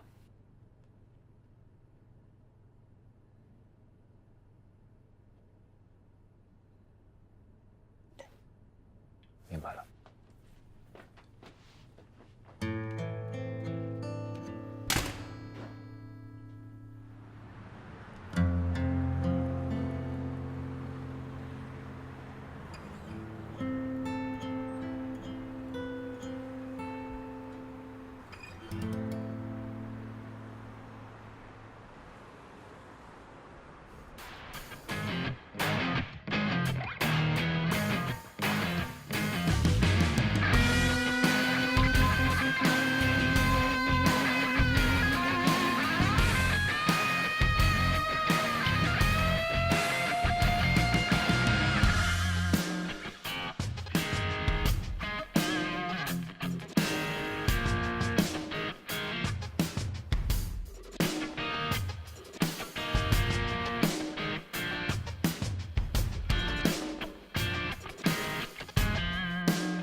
当然是赢了。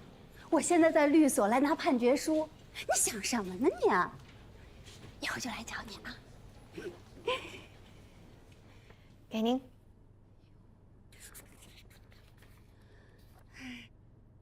真是太谢谢你们了。客气，这是您应得的。我特意去给你们买了良品铺子，高端零食。你们呀，律师太辛苦了，一定要多吃点儿。谢谢。收下吧啊！啊，谢谢谢谢。哦，对了，那个律师费是多少钱呀？按照执行的10%。那是多少钱？500万的10%是50万。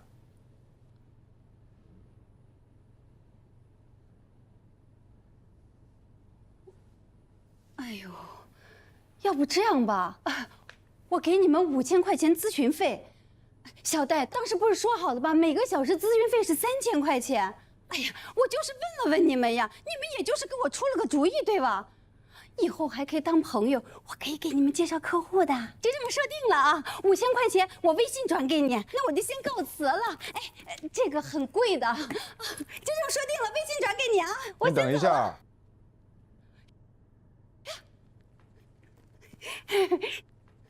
这个老重要了，再见，谢谢你们啊。那边。啊，谢谢，再见。别看了，走远了，拿回家吃吧。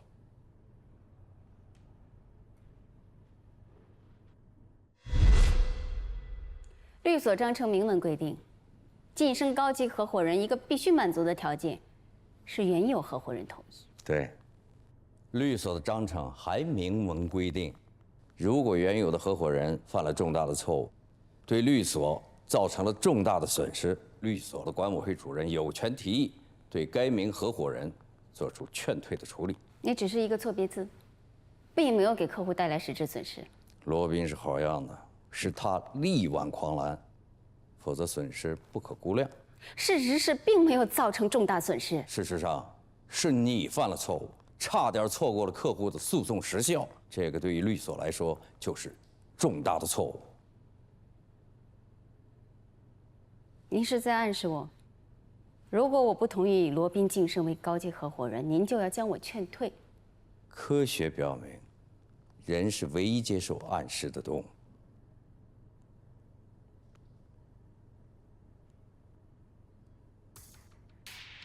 就这样，特别帅，好，非常好，哎，就这样。哎，等一下。好，哎，我觉得正的比较好，更正式一点。就这样，特别帅，好。对，可以向你侧一点啊，这个更形式了啊。对，特别好，哎，很帅啊。衬衫有点重，要拍的完美一点。侧着坐。刚刚说正着比较好，身体转过来，身体转过来。那边拍是不是比较好？因为我觉得它这个侧面好看一点。这样吗？对，正一点也要来几张的。来，你来。你这人怎么这样？你什么态度啊？你让我看看你拍来是怎么样。我就是说他这个姿势比较好，比较好看，而且我们这个照的是证件照。好了，没关系，就是个照片。我知道。来，我们继续。对，好。优秀的律师是律所最大的资源，也是律所最大的资本。为鼓励优秀律师参与律所管理，共享发展成果，根据全景律师事务所高级合伙人管理规定，经全景律师事务所合伙人管理委员会2019年3次全体会议评议，并报全景总部管理委员会批准，贺晋升、罗宾律师、赵旭律师为全景高级合伙人。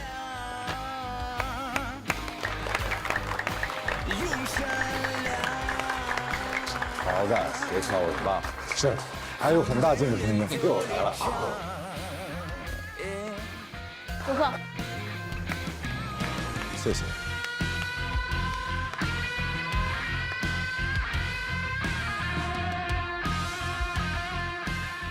风主任说你还有很大进步空间。回头会好好干的。每个灵魂都在各自生长。最后释放，选择让谁失望都不该，选择自己失望。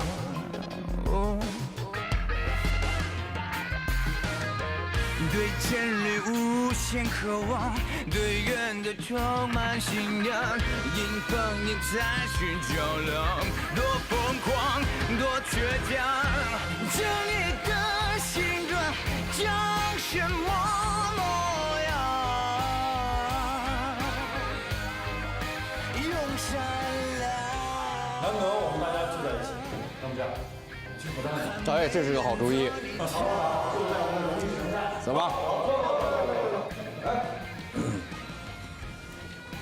您站中间，好，来2个新人站2边，对不对？好，站那边，好，哎，来，你站这儿，来，你站这儿，好，准备，来，1、2。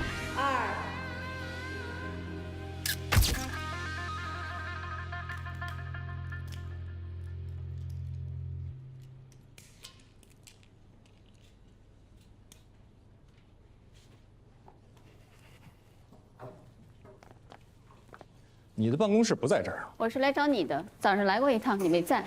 堵车，外边堵得就像个停车场一样。你从来都不会迟到。你不管公司的考勤？我是说，你是故意躲开今天早上的例会的。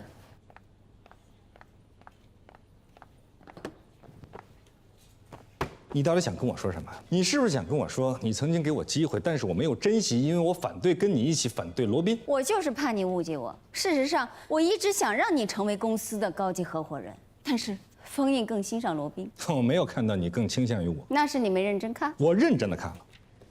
如果我没有记错的话，百敬红是你主动介绍给罗宾的，但是后来罗宾把你排除在外了。实事求是的说，百敬红是个比较难缠多疑的人，他是我的朋友，我不想把我的朋友发展成为我的客户。实事求是的说，你交朋友的目的就是要把你的朋友有朝一日变成你的客户。那也没有什么错。当然没有错，整个律所都知道你的专业并不在法律上，你的专业在交朋友上。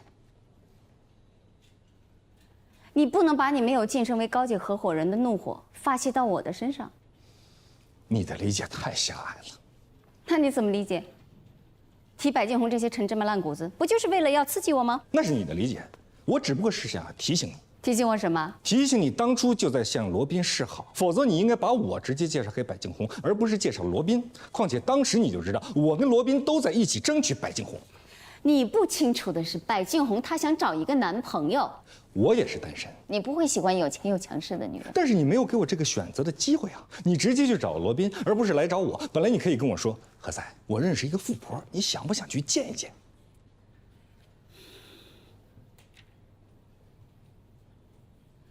我们言归正传。言归正传。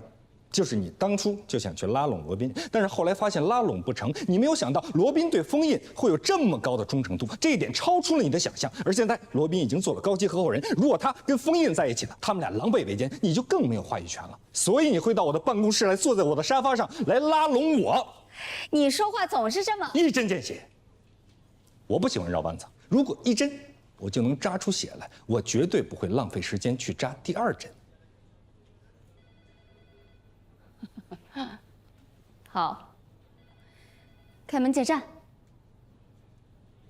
封印是你父亲的学生，我们父子关系不好，血浓于水。你不了解我，我了解你父亲。你不了解他，你认为你了解他，其实你不了解任何人，因为你所说的了解就是控制。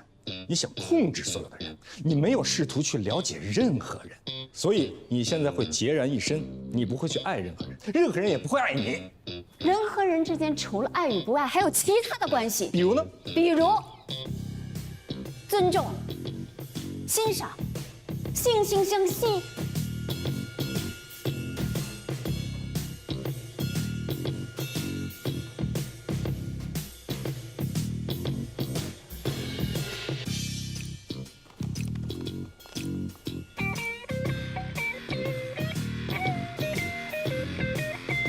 您看您总是熬夜，这是如新的明星产品，智能护肤，您试试。回到全景了。之前我就是一气之下。封印给你道歉了。他说他压根儿就没有批准过我的辞职报告。像他的风格。您跟封印，你的父亲最近怎么样啊？挺好的，在养老院呢。何塞还帮他找了个心理医生。医生说，我父亲因为长期心理不平衡，所以形成了报复性的人格。丽娜，虽然我现在不是你的律师了，但我觉得我有必要告诉你一些我了解到的情况。你父亲坐过牢，当年的案卷上写着因生活琐事与人打架，致人重伤。那件生活琐事就是有人喝多了，说你不是他的孩子。你父亲被判了刑，怕对你影响不好，就和你妈妈离了婚。他刑满出狱之后，到处找你们，可你妈妈给你改了名，背井离乡。他找了好久，所以按道理上来说，也不算是他遗弃了你们。他从来没跟我说过这些。谢谢您。不客气。我们律师其实最不愿意打亲人之间的官司了，能看到你和你父亲和解，真的是最高兴的。律师费回头我给你打回你卡号去。我可没有这个意思。我可是这个意思啊。您要给我退回来，咱们就谁也不认识谁了。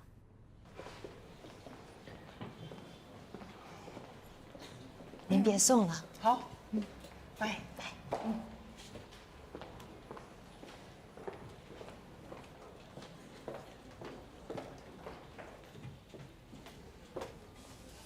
稍等。啊，好巧啊！去我们律所啊？我下楼买点东西。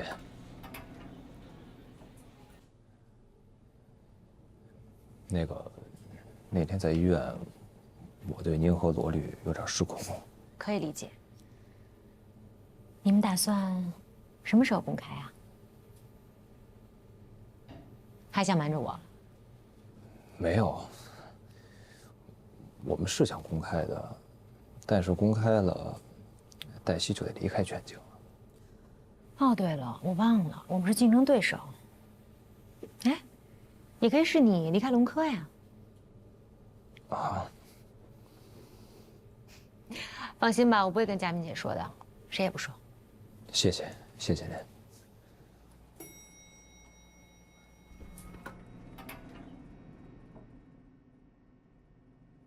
你们都不下吗？我下。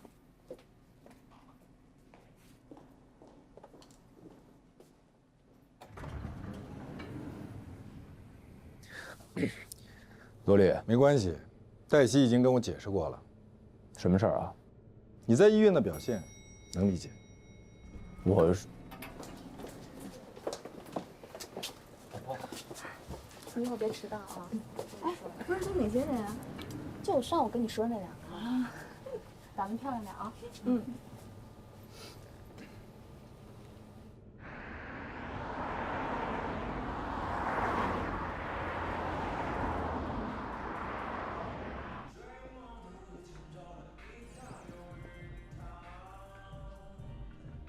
我不明白你为什么这么着急要这个并购案。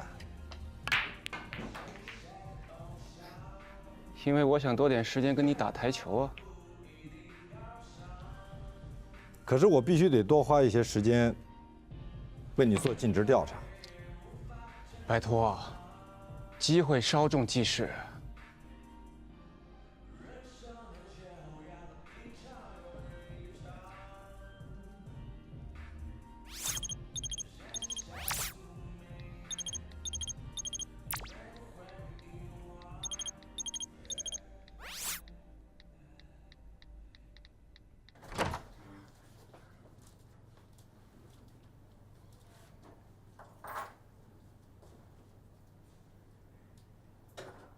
哒哒哒哒哒哒 ！Happy birthday！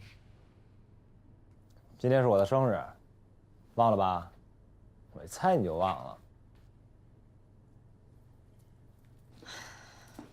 白飞，你不能发完了脾气，说完了难听的话，你就假装什么事情都没有发生过。好了好了好了，对不起对不起，我知道错了啊，原谅我。我接个电话。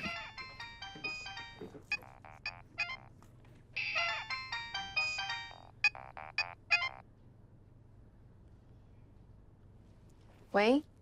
我给你发了微信，你为什么没回我？哦，我放在包里，我没有看见。对不起，罗老师，您有什么事儿吗？你看看你的微信就知道了。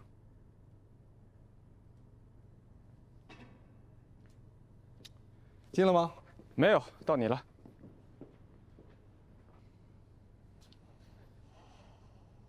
难道给他当助理，比跟我结婚还重要吗？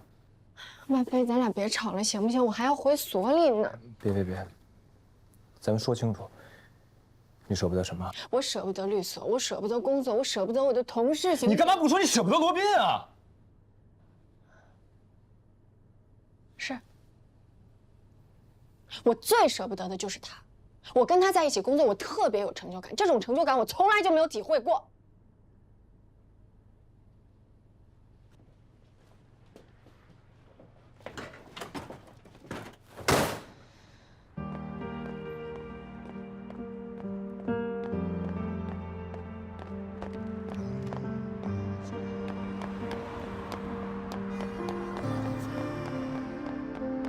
城市的光，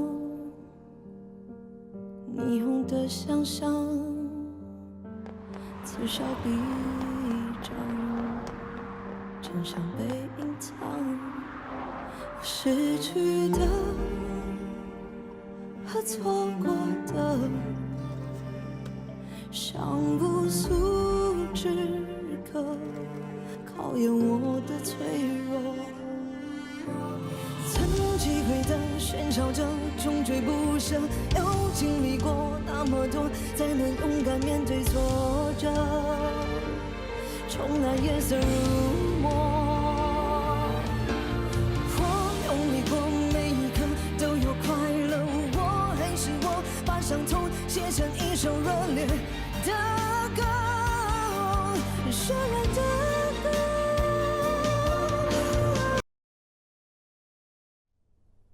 万飞，咱俩别吵了，行不行？我还要回所里呢。别，咱们说清楚，你舍不得什么？我舍不得律所，我舍不得工作，我舍不得我的同事。你干嘛不说你舍不得罗宾啊？是的光，我最舍不得的就是他。我跟他在一起工作，我特别有成就感，这种成就感我从来就没有体会过。真相被隐藏，我失去的和错过的，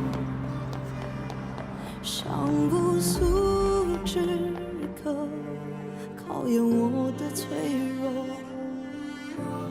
曾击溃的喧嚣着，终追不舍，又经历过那么多，才能勇敢面对挫折，重来夜色如墨。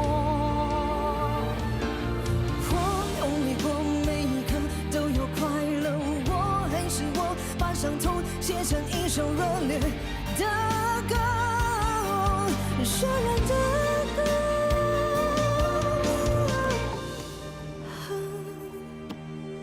把世界的温柔。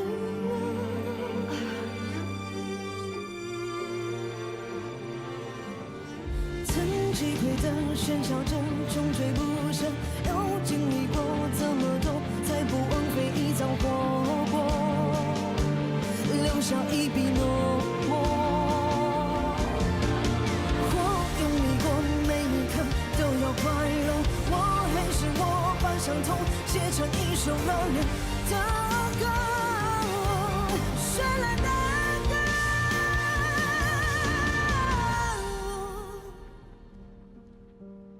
我的歌，我的歌。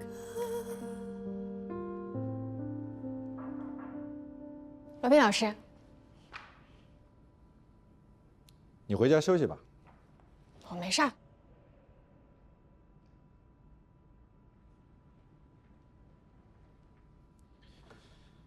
马上回家，回去休息。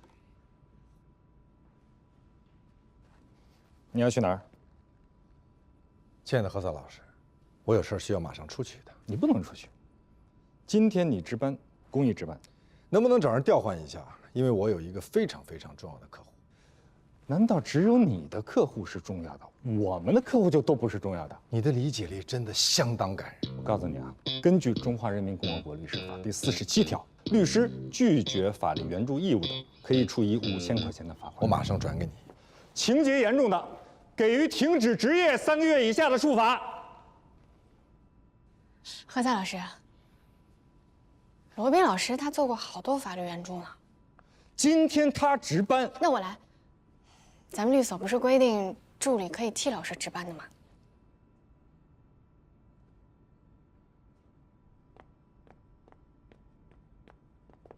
吕总，哟，王总，你好，你好，久等了。哎，来给你介绍一下，这位是罗宾律师。幸会，幸会。介绍一下，林静薇，我多年的法律顾问。你好，王总。你好，快请坐。好久不见。你们这是？你们认识啊？罗宾是我们学校的男神，每年1等奖学金，永远都是他们年级的第一。林律师也永远是他们年级的第一。哎，那你们俩要是碰上了，谁是第一啊？还没碰上过。这不碰上了吗？那谁输谁赢啊？并购案不存在输赢，皆大欢喜。那我们就等着皆大欢喜。好。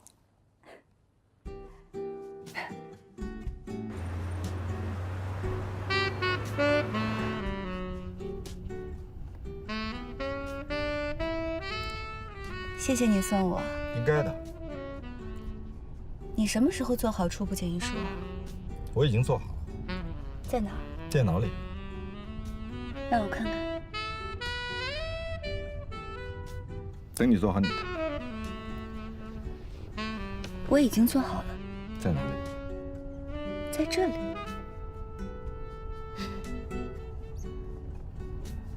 你是唯一一个拒绝过我的男人。我当时有女朋友。你现在没有了。你对我做了尽职调查。我现在可以追求你吗？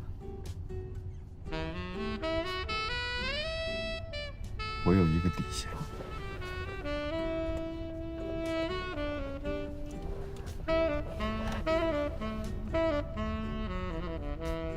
什么底线啊？刚刚已经被你击穿了。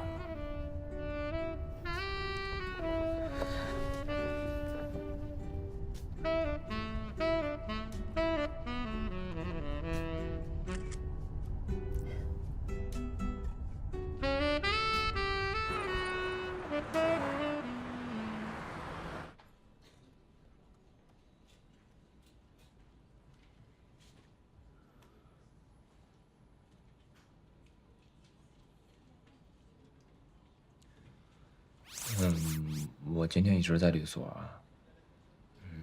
你要看到微信，你给我回个呗。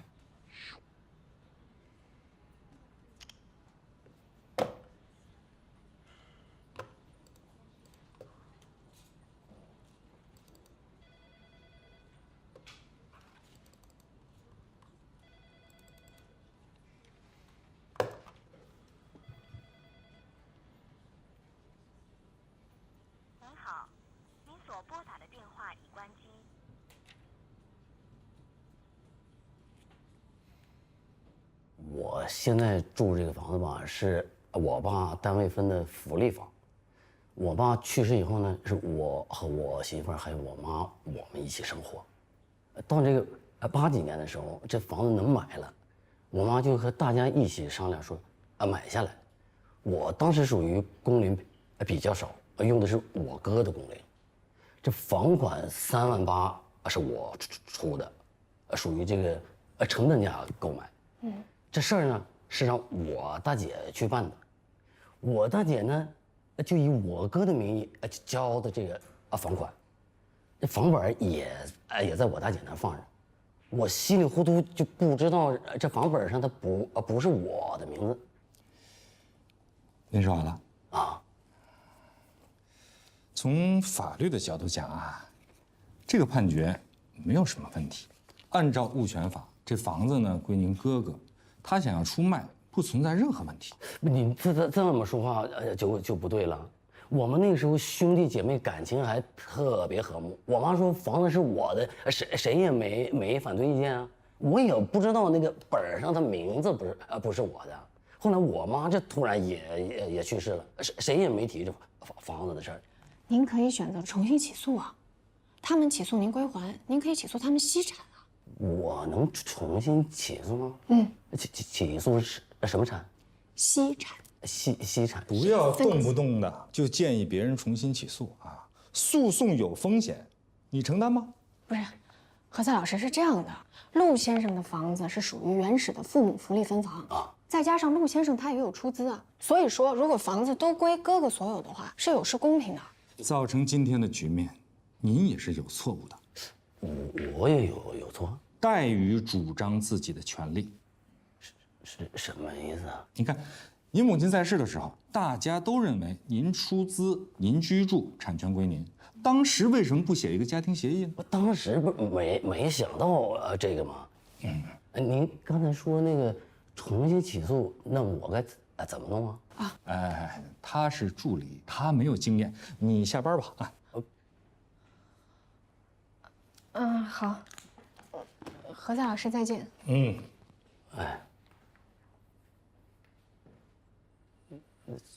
那我这，我跟你说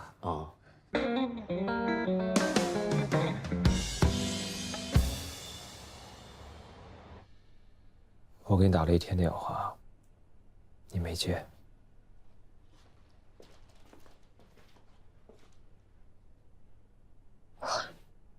你给我发了那么多信息啊？有事吗？我护照在这儿。我给你拿。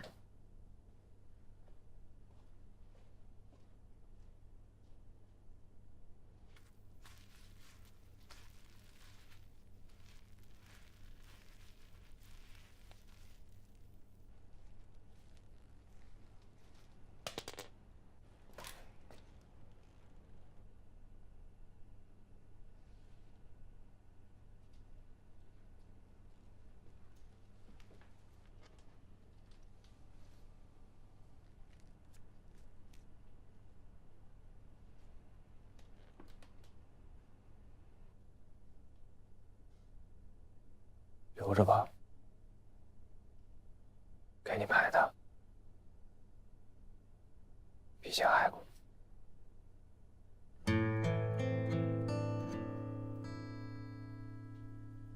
我给你补过一个生日吧。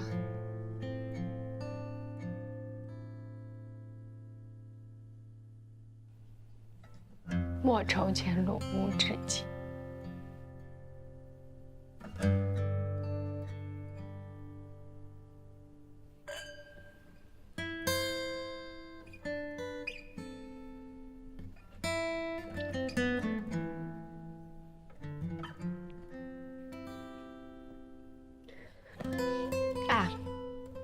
咱俩说好了啊，你说，不许再凄凄惨惨戚戚的了。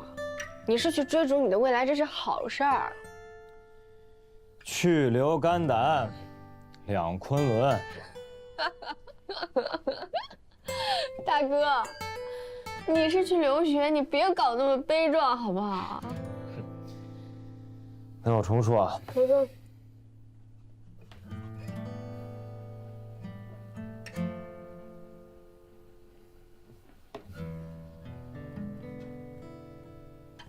还内存之情。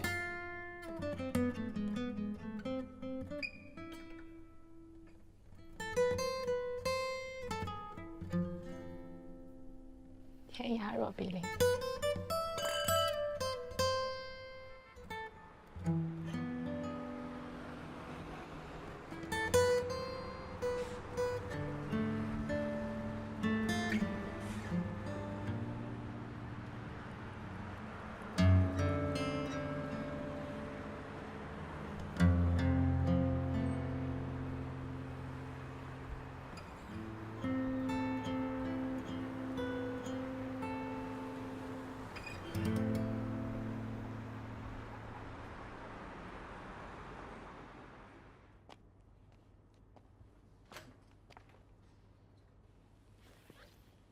您的快递，麻烦签收一下。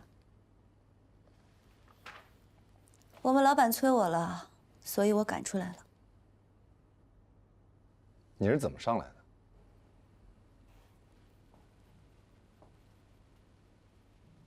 我告诉保安，我是你女朋友。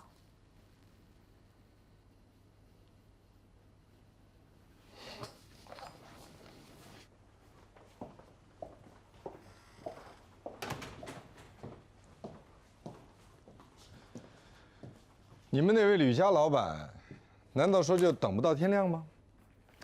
是你们王威老板恨不得马上签约。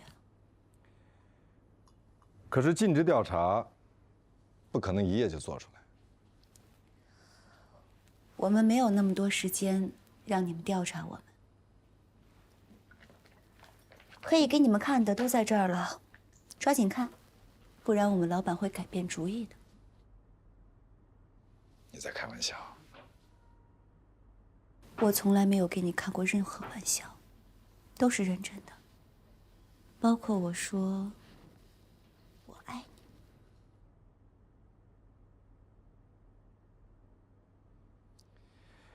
如果说你没有在跟我开玩笑，很遗憾，我们这2个协议很难达成。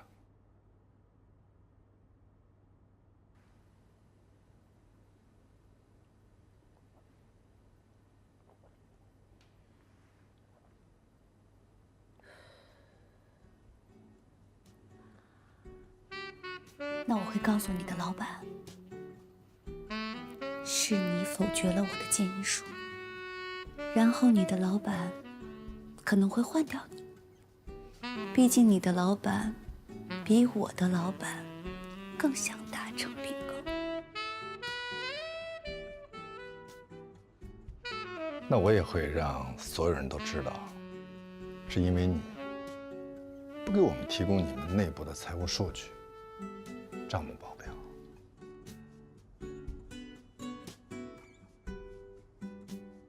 这样，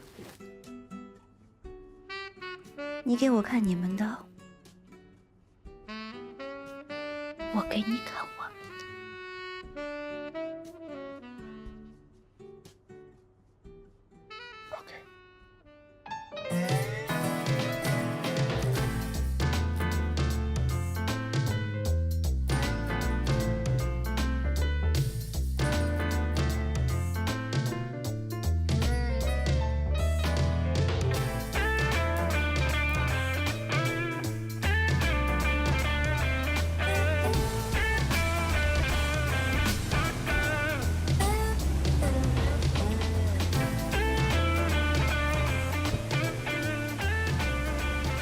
对，他让步了，由你来主导大局，已经在过合同了。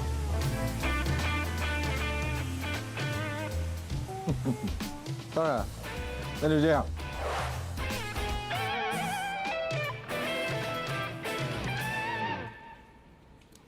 遇到什么事儿了？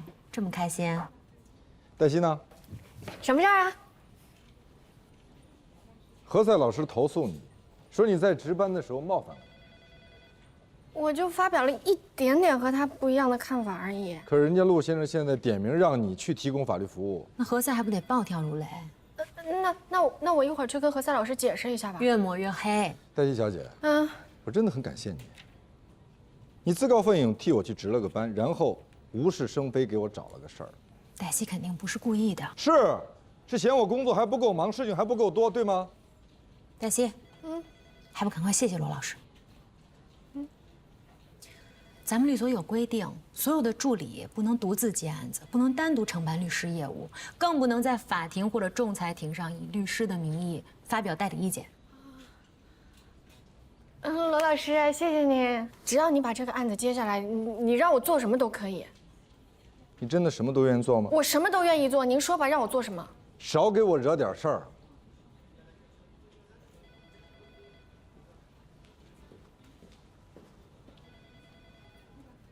所以他是答应还是没答应啊？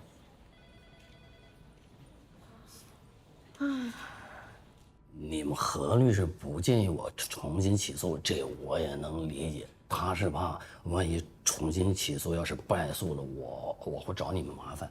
我不会，绝对不会。这样，你先固定一下你2位姐姐的证人证言。我二姐在国外呢，那就先固定你大姐的，毕竟你大姐是经手人。对对对，就是我大姐去办的这个事儿嘛。她其实特别后悔，她当时就是随手在那个上面，就写了我哥的名字。另外，你大姐年岁有点大了，你最好去把她的证人证言做一个公证。怎么做呢？黛西，你陪着去一趟。好嘞。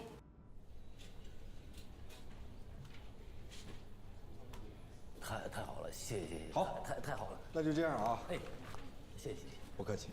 好，那黛西，你陪她去。好，您稍等我一下，我回去拿个包。来。当时确实是陆军出的钱，我妈也说了，这房子就是陆军的。其实我妹妹还提醒我，让我跟我妈说立个遗嘱。那这遗嘱立了吗？我没跟我妈说。我妈是在我们几个兄弟姐妹家轮流住。当时是在妹妹家走的，走得很突然，我也不知道立了还是没立。那妹妹呢？我妈走了不久，她就陪孩子出国读书了。心思都在孩子身上，家里这些糟心事儿我就没跟她提。关键是我们张不开嘴跟她说呀，怎么说呀？说我哥把我告了。家里发生的事儿，妹妹她都知道吗？我不知道她知道不知道，反正我是没跟她说。我找机会跟她说说，让她也劝劝大哥。哎呀，算了吧，大姐，跟她说，她不也跟着烦吗？也不是啥光彩事儿。大哥卖房子的事儿，你们是怎么知道的呀？不知道吗？怎么人家上我们家看房子来了才知道。完了，我说这房子是我的，人家就不敢买了。然后我大哥就上法院把我起诉了嘛，这不是让我归还房产吗？为这事儿啊，我去过大哥家，我们就在一个院住着。我跟他说：“你把陆军赶出去，你让他住哪儿啊？你就不怕妈在天之灵找你吗？”你们说的这个情况，法官他都知道吗？不知道吧？开庭的时候我气病了，我没出庭。那您有没有把这个情况跟法官说明白呀？哎呀，其实我当时要是请个律师就好了。到了法庭上，我这一紧张，要说啥全忘了，让我哥给气得我直哆嗦都。谢谢啊，慢点啊，好，再见，拜拜，拜拜。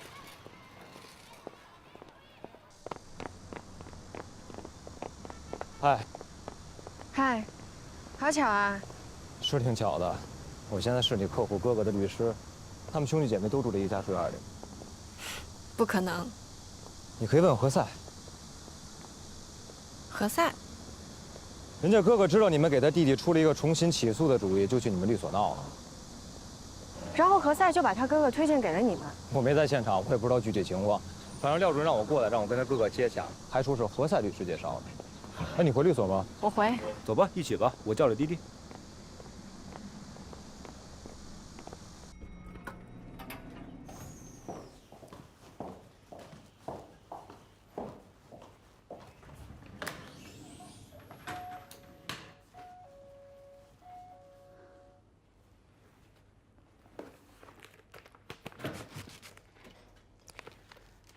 他答应了你所有条件，就差几个签名了。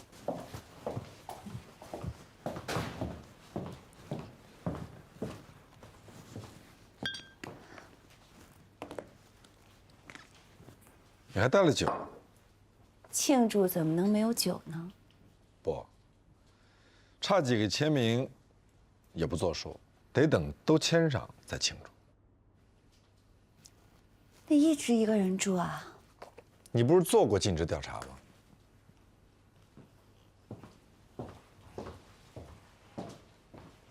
你找什么？开瓶器。这个很特别啊。你喜欢？嗯，送给你。谢谢。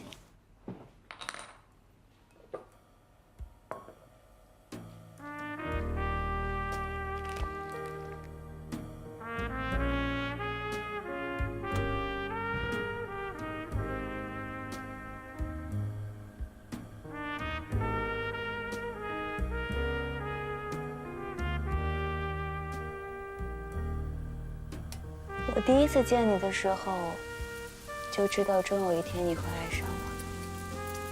只是那个时候，你自己还不知道。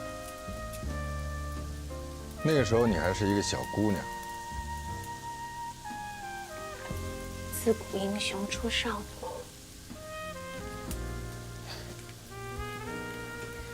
你笑什么？历史上的女政治家，都是在我那个年龄的时候崭露头角的。你所指的历史上的女政治家，是指武媚娘，还是芈月甄嬛？你在嘲笑我电视剧看多了？不，我是觉得，你觉得这酒不好喝？不，我是觉得你对我有所隐瞒。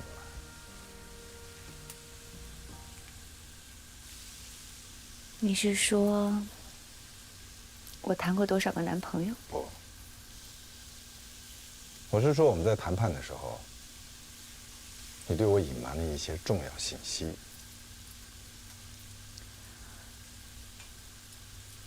我总算知道你为什么这么多年都一个人住了。那么你究竟对我隐瞒了什么呢？你太疑神疑鬼了。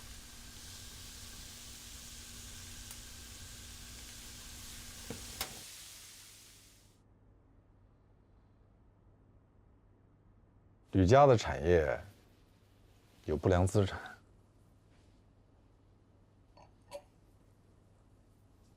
我不可以告诉你必须告诉我，到底有什么？真扫兴。那是我的手机，那也是我的。你送给我了。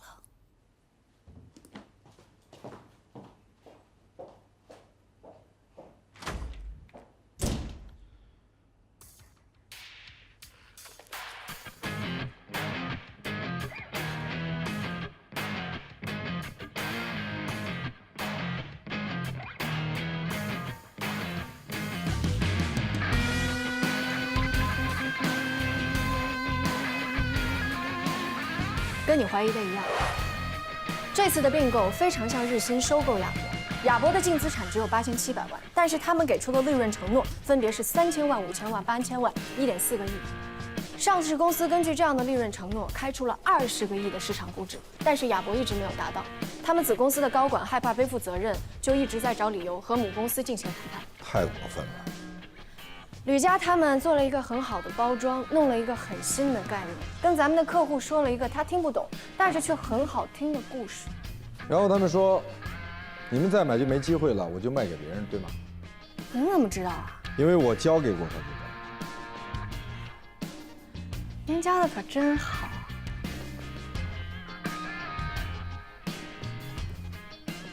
我有一个主意，中国象棋古谱中有一个必胜招，弃马13招。您会啊？我还会大刀剜心。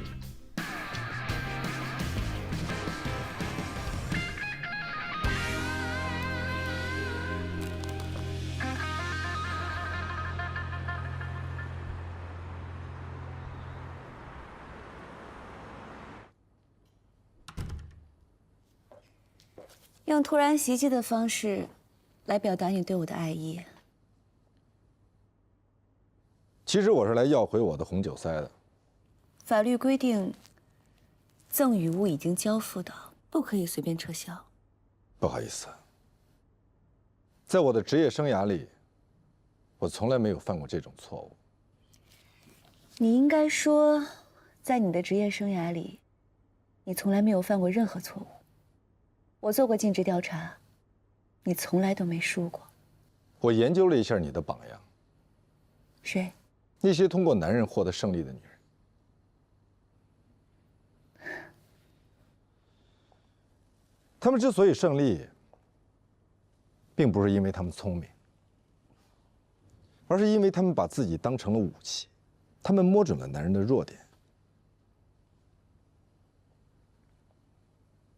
我是真的爱你，只是有一点你接受不了，我可能比你强，虽然你也很强。我崇拜所有比我强的人，不管他是男人还是女人。但是你不会爱上一个比你强的女人，是吗？我只是不能接受一个不择手段取得胜利的女人。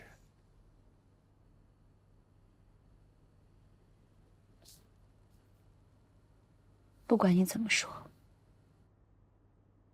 在男人和胜利之间，我永远选择胜利。那是因为，假如你是武则天，满朝文武跪的都是男人。你看过我的集合动态？我也做了一份尽职调查，虽然是刚刚做的。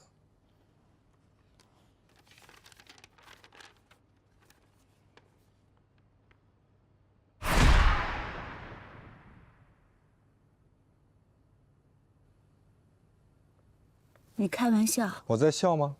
王威疯了吗？业内都已经知道了，现在停止收购，这对王威意味着什么？你知道吗？别人会以为他有问题，他的股票会狂跌。你完全低估了我们俩之间的关系。他虽然不太懂并购，也不太懂法律，而且容易冲动，但是，他有一个优点，他信任我。但你的客户对你，就未必有这种信任，对吗？所以说，如果你搞砸了，求你了，罗宾。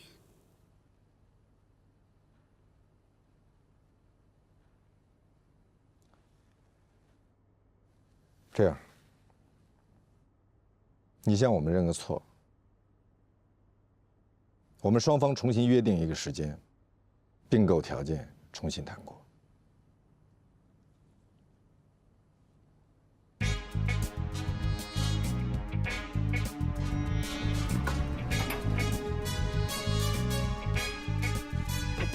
谢谢。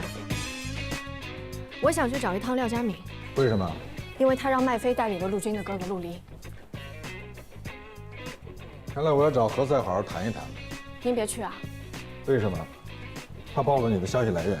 这件事情不能全怪何塞老师，廖主任本来就一直专挑跟咱们律所有关的案子。我们是甲方律师，他们就是乙方律师；咱们是原告代理，他们就是被告代理。但凡案子的一方找到了我们，他就会想办法去找案子的另一方。谁告诉你的？人尽皆知啊。那这个案子，你和麦飞不存在利益冲突。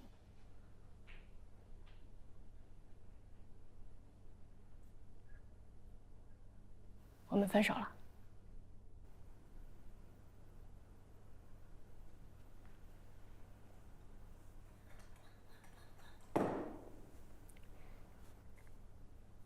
谢谢。谢什么？谢谢您没有接着问。我是一个不善于关心别人的人。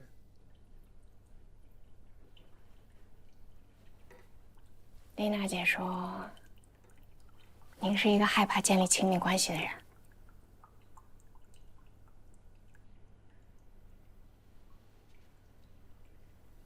你觉得呢？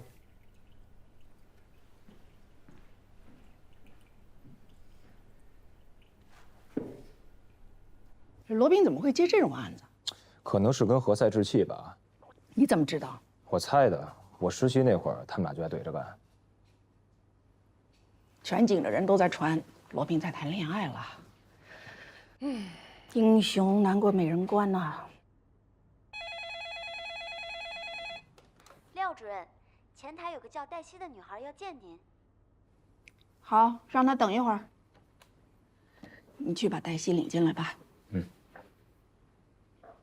廖主任，我就是特意过来跟您聊案子的。和我？我没有时间。那您什么时候会有时间呢？等罗宾什么时候有时间了，再和我来约。罗宾律师就是特意让我先过来跟您沟通一下的。那你去和罗宾说，我不会和你谈，我只会和他谈。对不起，廖主任，我恐怕不会把您的这句话传达给罗宾律师的。随便你。那既然是这样的话，那我看来就只能直接去和陆军的哥哥陆离聊了。我会告诉他，因为您这儿不配合我们，所以他不得不走法律程序。哦，我还会告诉他，西产案的法律程序可不是1天2天就能解决的，需要1年2年，有的甚至是好多年。可是据我所知，他现在应该正急于用钱才对吧？哼。啊，和麦飞去聊啊。廖主任，我今天是刻意过来跟您聊的。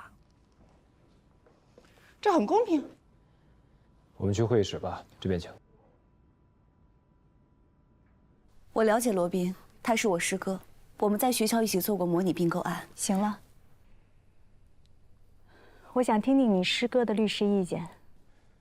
王伟总不仅是我的客户，也是我的好朋友，所以说我很明确的说，他想要的就是合并，而他当初所被你打动的，也是合并后的一个愿景。对。当然，造成今天的局面，也并不全是林静薇的责任。他是你的律师，想为你争取更大的利益。是的，为自己的委托人争取最大的权益是律师的责任。但对我而言，最大的权益是共赢，而不是说让一家公司名誉扫地，另一家公司想套现走人。王总，对不起。我们还是朋友。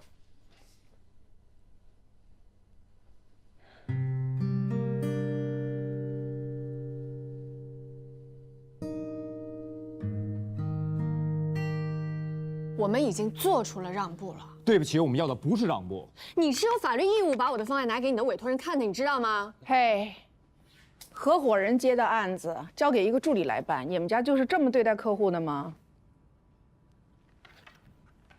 恕我直言，廖主任，你们这么做真的非常非常非常不专业。把罗宾叫来吧，啊，派一个助理过来跟我沟通，不敬业。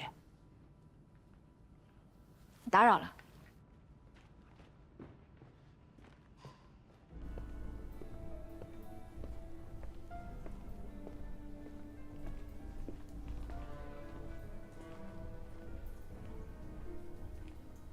Litsky，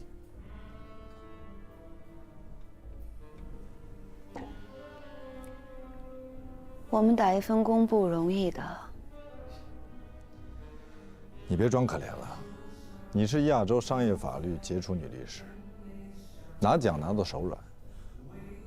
我猜你家一定有一间屋子，专门用来装你从世界各地领来的各种奖杯，而且是你害得我差点掉进一个大坑里。啊不是差点，是让我已经掉进了那个坑里。只不过刚巧，你用来砸我的石头有点大，让我垫着爬出来。我刚刚失去工作，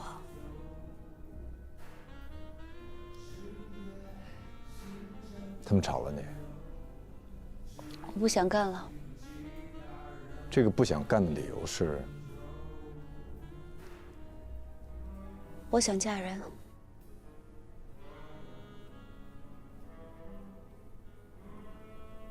别担心，我不是在逼你娶我。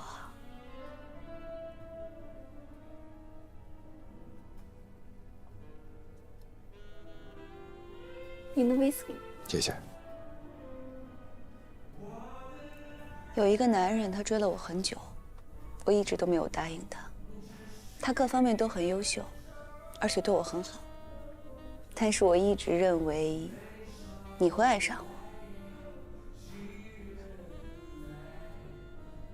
也许你已经爱上我了，但我不想爱一个把我杀得片甲不留的男人。对不起。我也不喜欢男人跟我说对不起。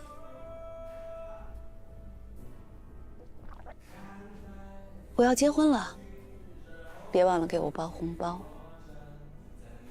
好。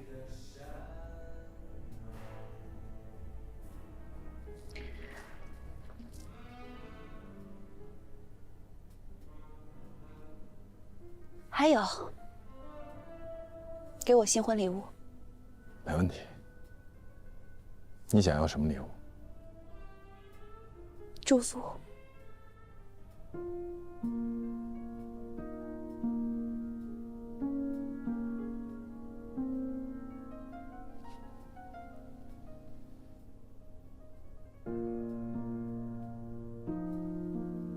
新婚快乐，祝你幸福。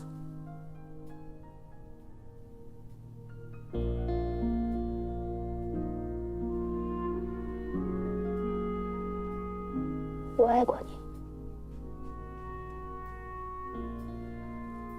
这是真的。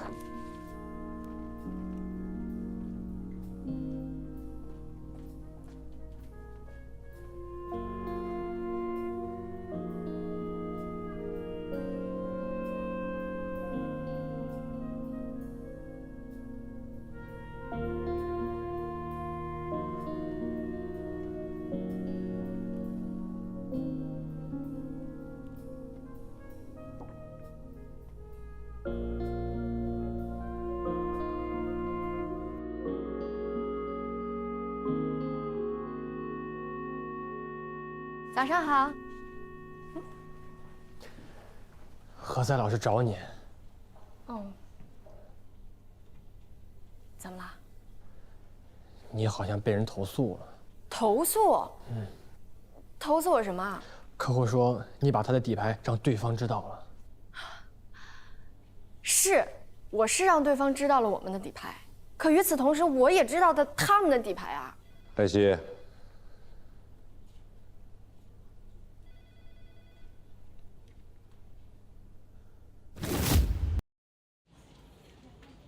你好像被人投诉了。投诉？嗯。投诉我什么？客户说你把他的底牌让对方知道了。是，我是让对方知道了我们的底牌，可与此同时，我也知道他们的底牌啊。黛西。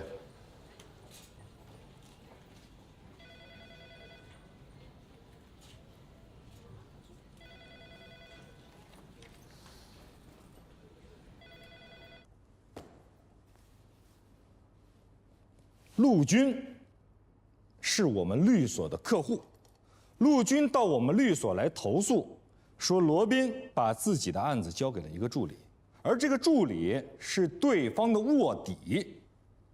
他跟我们说，开始这个助理还要帮助他重新起诉，可是后来一直在致力于与他哥哥的和解，并且把和解的底线交给了对方。何老师，您这是在侮辱我！你在侮辱我们大家！我给你提个醒啊，你当时是跟谁一起去见的陆军的姐姐？我是自己去的，只不过是在离开的时候，我刚巧碰到了对方的律师。他的姓名？麦飞。后来你就上了他的车？没错，因为我要回律所，而他刚好也要回律所，而我们两家律所又正好在一幢楼里。何塞老师，您和廖主任也刚巧同时出现过，而且您还把客户给了廖主任。律师之间是朋友关系，互相介绍案子，这很正常。不像有的人偷偷摸摸的谈恋爱，与自己的恋爱对象代理同一起案子的双方，而且不告诉对方的当事人，这是不是就值得怀疑了？何塞老师，我和麦飞已经分手了。你承认了？哪条法律规定了两个律所的律师谈恋爱就一定要公开恋爱关系的？虽然说没有这样的法规啊，但是这是最起码的职业伦理。律师职业道德和职业纪律规范一共7章49条，请问哪一条规定了律师不能和其他律所的律师谈恋爱，或者有了恋爱关系就一定要公开的？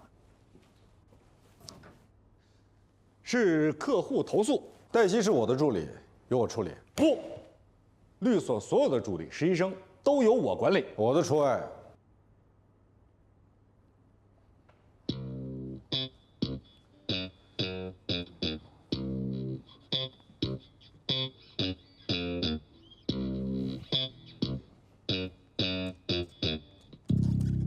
我真的没想到陆军竟然会投诉我。你为什么没想到？你应该想到。我可是他这边的呀。所以他才投诉你。啊？他跟你说他可以给他哥哥补一些钱，但只要他哥哥不要卖掉房子，这是他的底线。而你不应该把底线告诉对方律师，哪怕对方律师是你的前男友。我就是想快点把这个和解协议给签下来。那你知道他哥哥为什么要急于卖掉房子吗？为什么呀？你可以去了解一下，看看他到底有多急。进来吧。我不是来找您的。你找我的？对，但这个事儿也得让罗律知道一下。什么事儿？你说。我的当事人陆离和我说了一下他现在的态度，他并不着急卖房，也不着急用钱。你们想谈就谈，想打就打，反正别想趁火打劫，逼着他谈和解。我能和我前女友出去吃个饭吗？不能。对不起，我不能和你出去吃饭。我不想再让我的客户投诉我了。去吧，他不只是你的前男友，也是对方当事人的代理律师。这个案子还是我们廖主任负责。我要去留学了。听到没有？重点是要去留学了。用餐愉快。你找我有事儿？特别重要的事儿。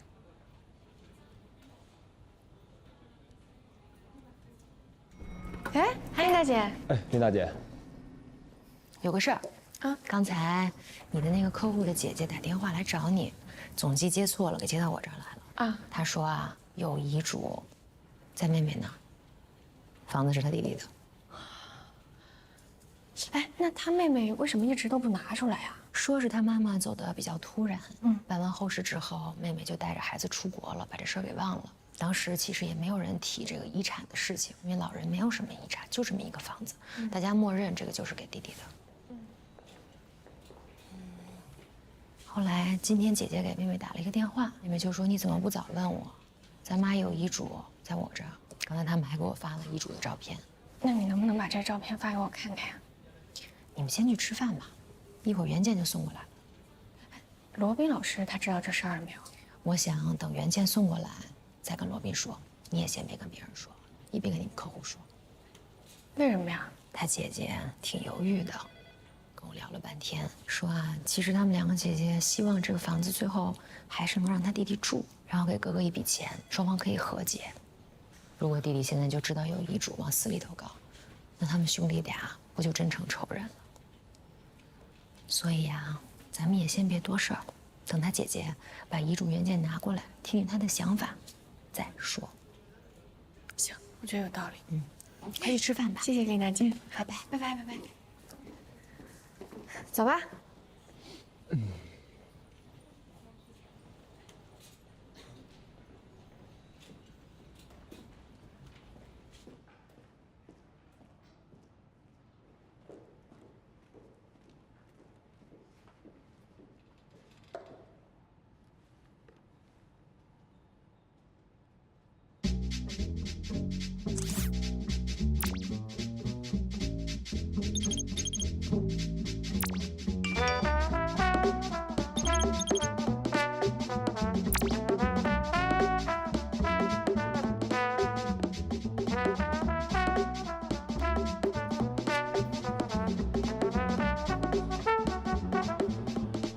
您好，您的餐请慢用。谢谢。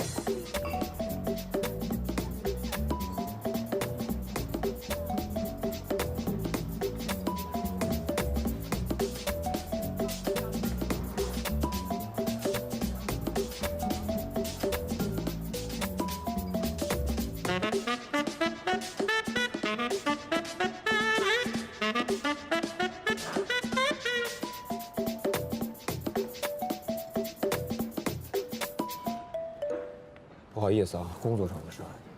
没关系。哎，如果你忙的话，咱们今天就别吃饭了。有什么事儿现在就说了吧。哎，还是吃吧。我有一朋友，他在国外，有很多业务在咱们这边，所以他平时总是两头跑。他需要一个助理，帮他去处理很多事情，要求懂英语，懂法律。所以你就推荐我了。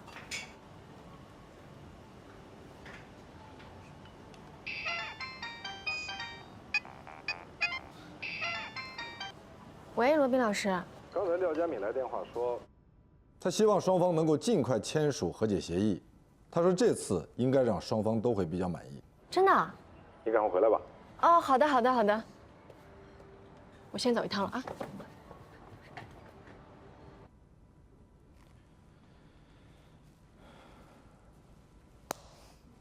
其实我不愿意让你这样。是我自己愿意的。丽娜，黛西和麦飞分手了，你知道吗？我知道，他们俩还会和好的。这不是你我该关心的话题。他俩其实并不合适，不合适还在一起才叫感情。你懂感情吗？我不懂。林静薇，我知道，他要结婚了。他其实爱的人是你。你这样说不好，缺乏事实依据。他来找过我，问你有没有女朋友，是不是单身，住在哪儿，是不是一个人住。你就和盘托出。我跟他说了，你们两个不合适。他不信。他跟我说，合适在一起不叫感情，不合适在一起才叫感情。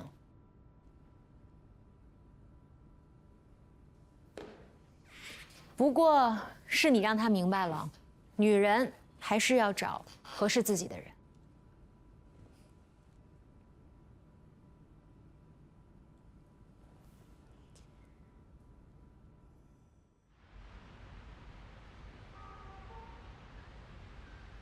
你们怎么突然就想要签了？我们廖主任也做了很多工作，既然陆军愿意给补偿，那就和解呗，毕竟他们还是兄弟啊。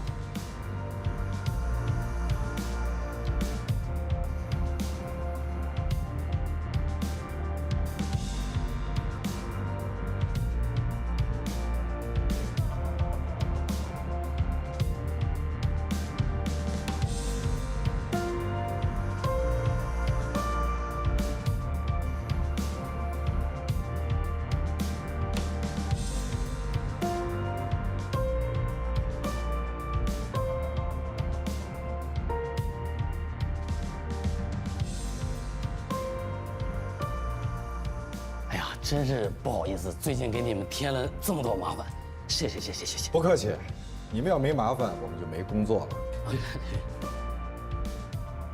罗律师都跟我说了，我实在不应该怀疑你，抱歉。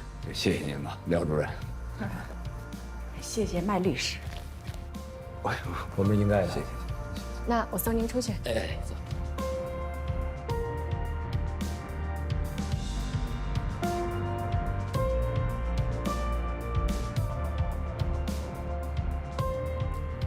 看来您和您的当事人还不知道他的二姐已经找到遗嘱了吧？麦飞，你曾经是我的助理，你很聪明，脑子也很好用。但是你知道我为什么没有把你留在全景吗？为什么？因为你太喜欢自作聪明，这样不好。我现在可以明确地告诉你，根本不存在什么遗嘱。希望这个事情能够给你多点教训。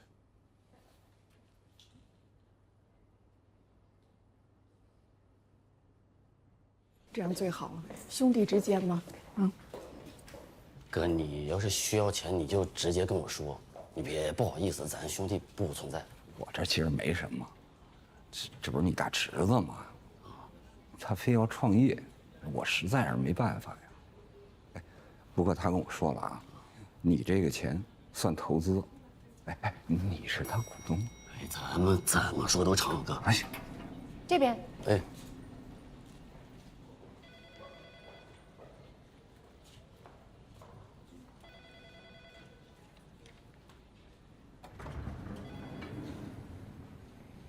你们太卑鄙了！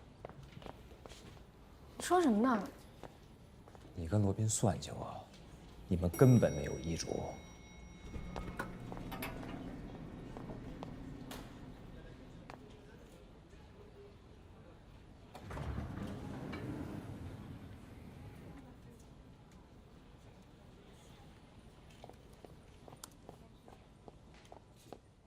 是你耍了麦飞。是他自作聪明，是你误导他，你让他误以为有遗嘱。我并没有说谁有遗嘱，我说了是他自作聪明。您这样做真的很不光彩。你再说一遍。你这样做真的很不光彩。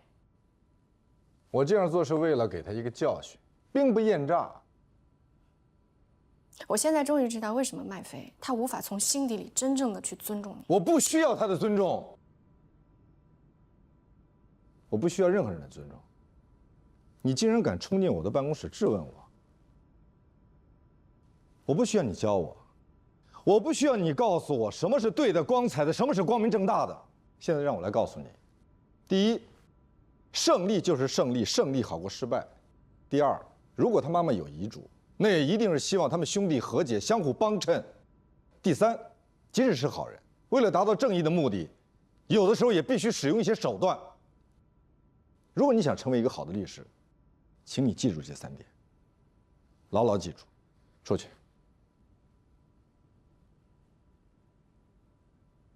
出去！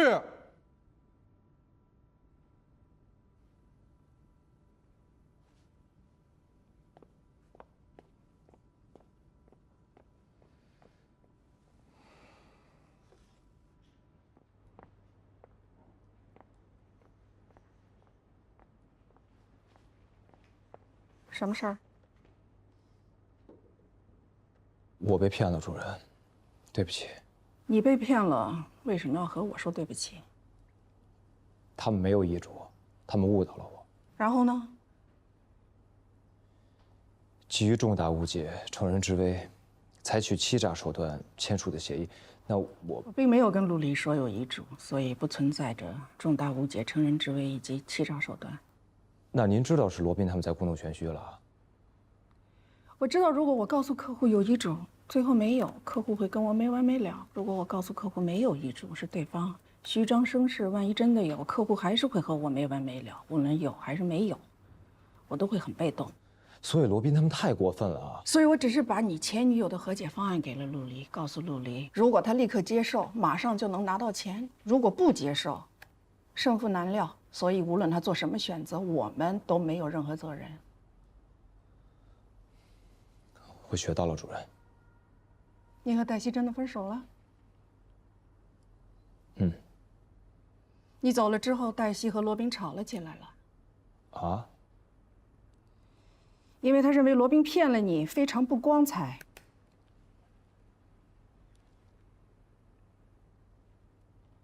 我可以接受你被人骗，被客户投诉，但我不能接受你欺骗我，耍小聪明。我没有，主任，我们真的分手了，真的。重点不是分手不分手，重点是要诚实。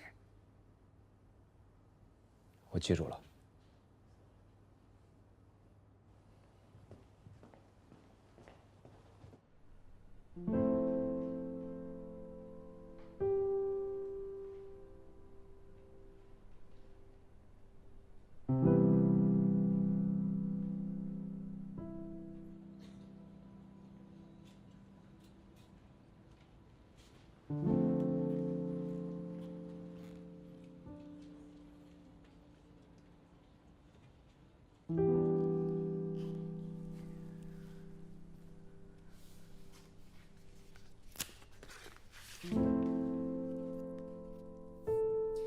江海洋、林静薇，期待您带着祝福为我们见证执子之手，与子偕老。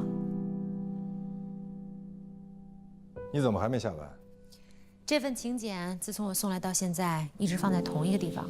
你到底是看了还是没看？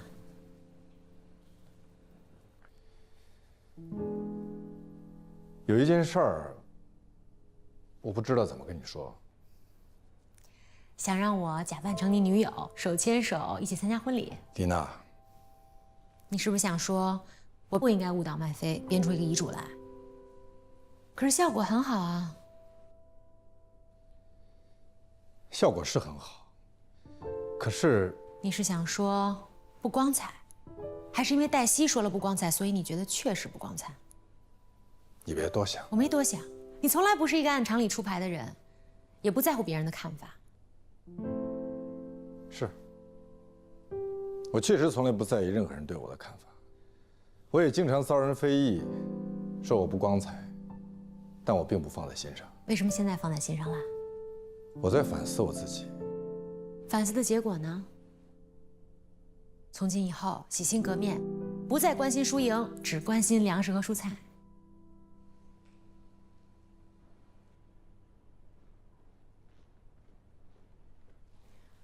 佳敏姐，怎么这会儿来了？有什么事儿吗？我没事儿，闲的。您日理万机，时间管理到分秒，怎么可能是闲的？肯定有事儿。你我都是律师，我们各为其主，据理力争，狭路相逢，针锋相对都是难免的。可是做人要有原则吧？那当然。你想过没有？如果我告诉客户你们有遗嘱，哄着他们签了和解协议，后果会是什么样？不敢设想。那为什么你要给我挖这么大一坑？因为我知道你肯定不会掉进去。你怎么知道？我是跟您学的呀。您是挖坑高手，您怎么可能会掉到坑里去呢？如果真的换做别人，我还真不敢挖。万一掉进去，那可怎么办？佳明姐，这件事跟罗宾没有关系，都是我的主意。看你们俩还挺有默契。您过奖了。受之有愧。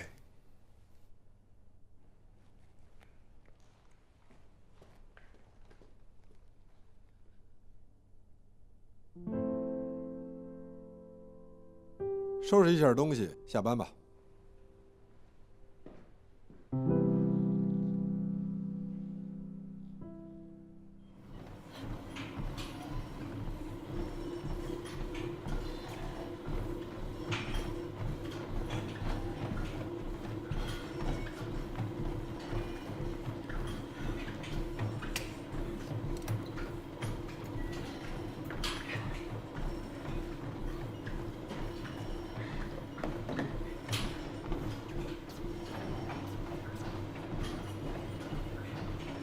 哎，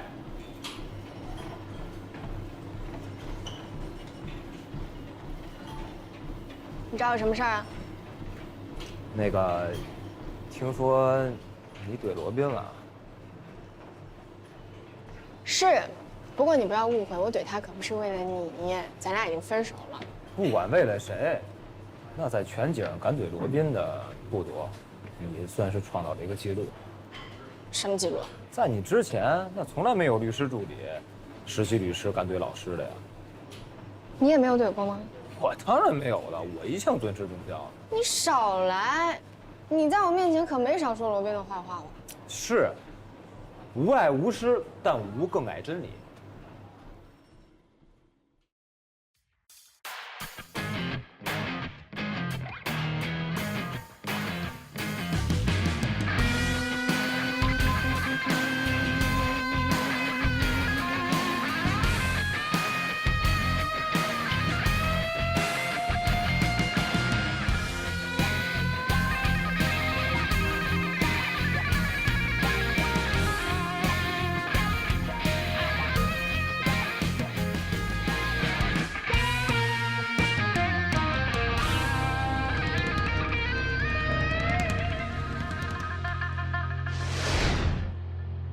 昨天我听说我一个大学同学去送外卖去了。学法律的？他受什么刺激了？送外卖，至少不用自己去找客户。来来来啊！客户给的福利，良品铺子，来，每个人都有份啊！要吃什么，快过来拿啊！吃什么？综合果仁。综合果仁，给代替拿一个。啊，还有谁要不要？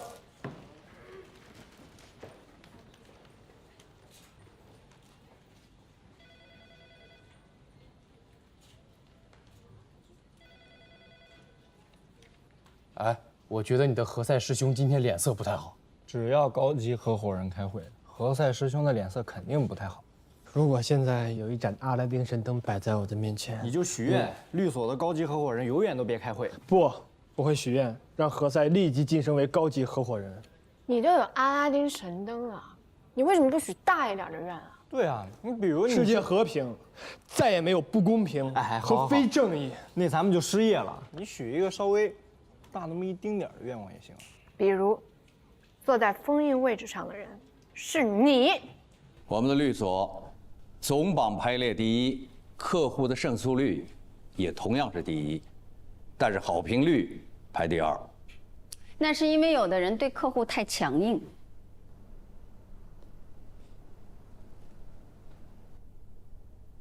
那是为了保证胜诉率，客户找我们是为了来打赢官司的，所以我们必须要拒绝掉一些良莠不分、缺乏自知之明、不懂得尊重我们的客户。我们必须要让来找我们以及准备来找我们的客户知道，我们全景律所不是所有的案件都会接，也不是说你有钱就一定能够成为我们的客户，而高胜诉率也由此产生。律师实际上属于服务行业，对于有一些明知道要输的官司，你只要跟客户说清楚，客户是可以接受输的。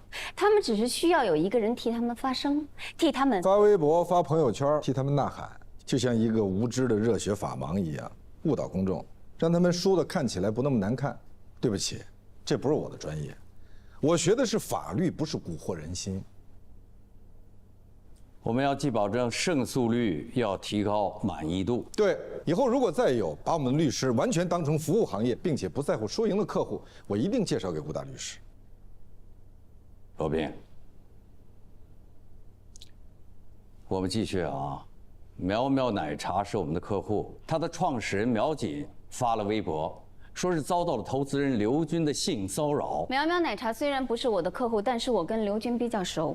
我可以争取他们和解。您的意思是让苗苗奶茶开个价，只要对方给的钱合适，就一切都 OK。这种案子最难的是证据，性骚扰又不是强奸，你说他摸了，他说没有，然后你到公共媒体上去嚷嚷，人家可以告你侵犯名誉权，你败诉了还要给人家赔礼道歉。您就打算这么跟我们的客户说呀？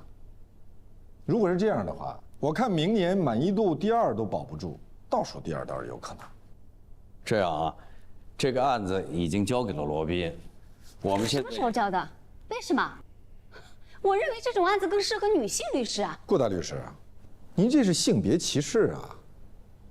妇科医生都可以是男的，谁说性骚扰的官司必须得交给女律师啊？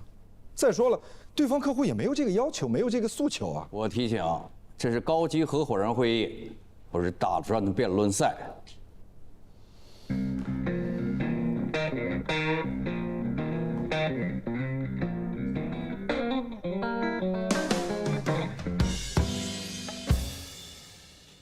这是苗锦的案子，你跟他联系一下，了解清楚事情的原委。事情的原委，他微博上都有，包括所有的细节。就我所知，对方已经发了律师声明，说要追究他的法律责任。我不想知道他在微博上说了什么，我要知道的是他怎么证明发生了他说的那些事儿。别告诉我不好找证据。我没有要说这个。那你要说什么？我一个人去还是我们俩一起去？当然你一个人去。你们都是女性，有些话题聊起来不至于那么尴尬。我这儿有个案子，需要您的帮助。你是我的助理，我不是你的，这一点不用再强调了吧？啊，好吧。站住！你去哪儿啊？我去找其他愿意帮助我的合伙人啊。你这是在威胁我？怎么是威胁了呢？律师接案子付出的是劳动，你强迫我接案子，就是在强迫他人劳动。按照《治安管理处罚法》第40条规定，以威胁、暴力或者其他手段强迫他人劳动的。第一，我没有使用暴力；第二，我这不涉及威胁吧？可你明知道我不喜欢你找其他合伙人。啊？我不知道。那你现在知道了。啊，原来我可以用这个方法强迫您去接案子。说吧，什么案子？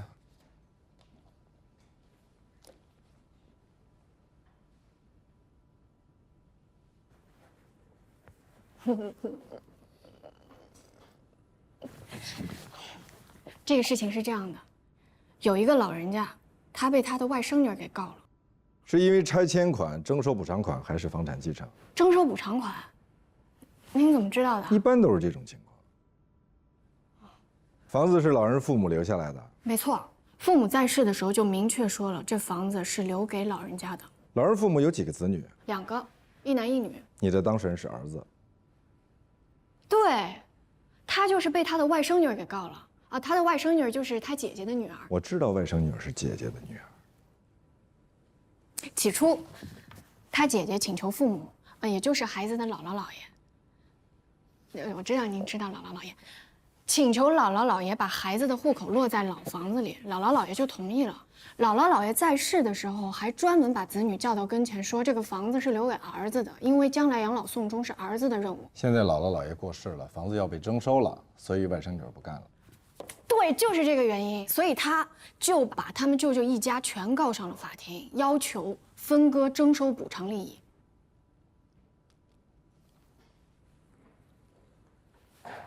您去哪儿啊？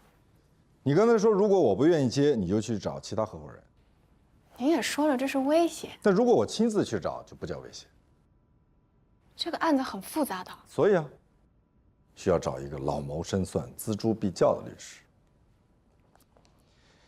另外，搜集证据，指导一下你的当事人如何微博写作，不要让别人再抓住把柄进行反诉。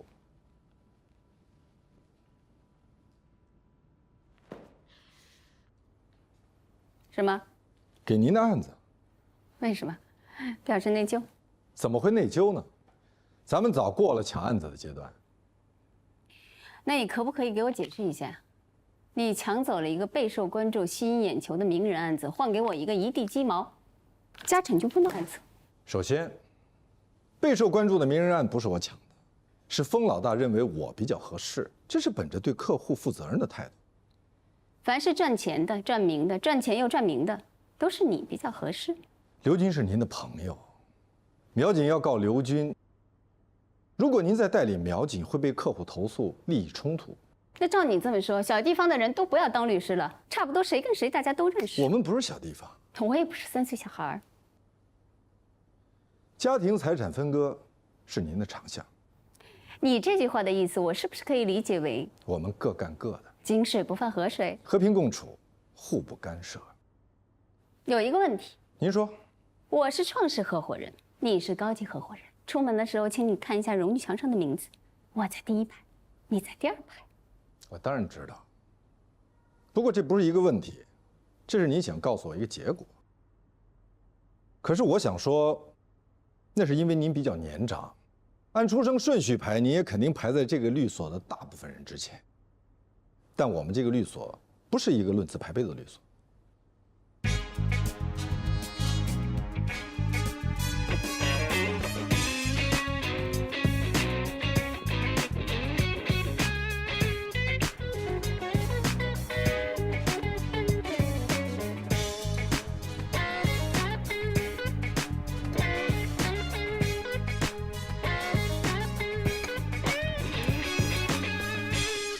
你又去招惹顾杰了是不是？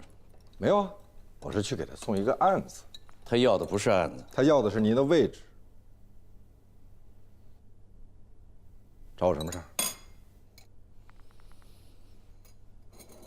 我是想提醒你啊，你要尊重他，给他面子，尤其是在律所的高级合伙人会议上。我给他面子，再给，有的人蹬鼻子上脸，那就上脸以后。有一句老话，叫先下手为强，后下手遭殃。还有一句话，多行不义必自毙，玩火者必自焚。您这是2句，不是1句。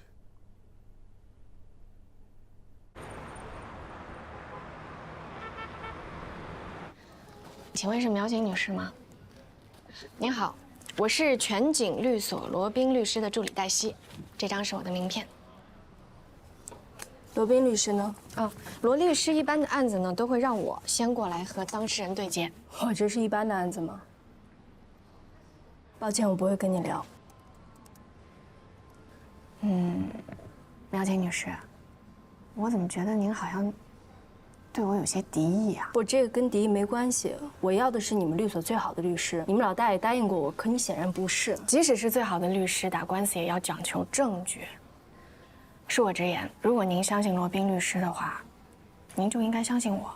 他既然派我过来，那就是因为他认为我称职，而且合适。你要说到合适呢，我倒挺感兴趣的。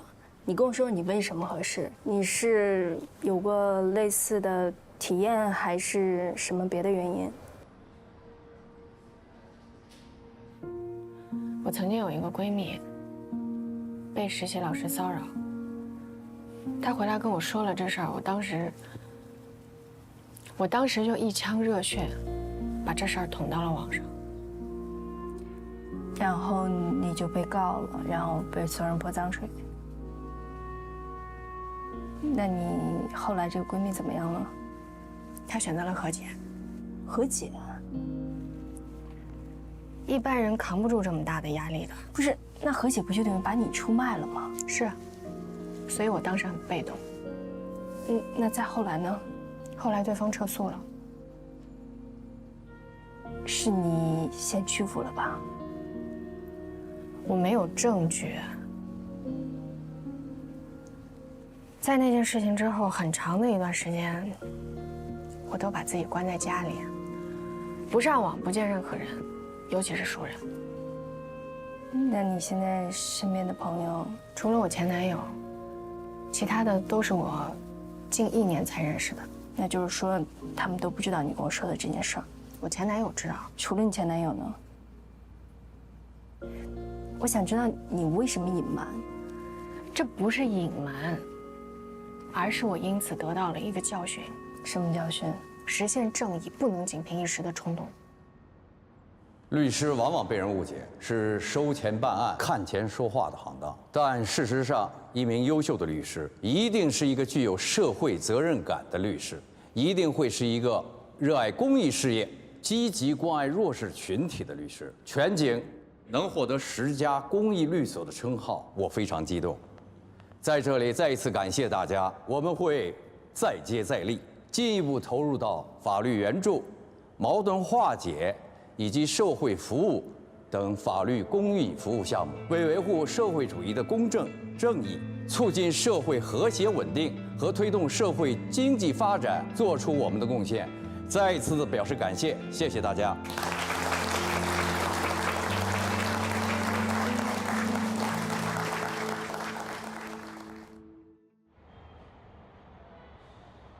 他当时并没有起疑心，因为那天是刘军的助理陪着他一起去的刘军家，然后坐的是刘军司机开的车。到了家里以后，保姆给开的门，告诉他们刘军在楼上，他就上去了。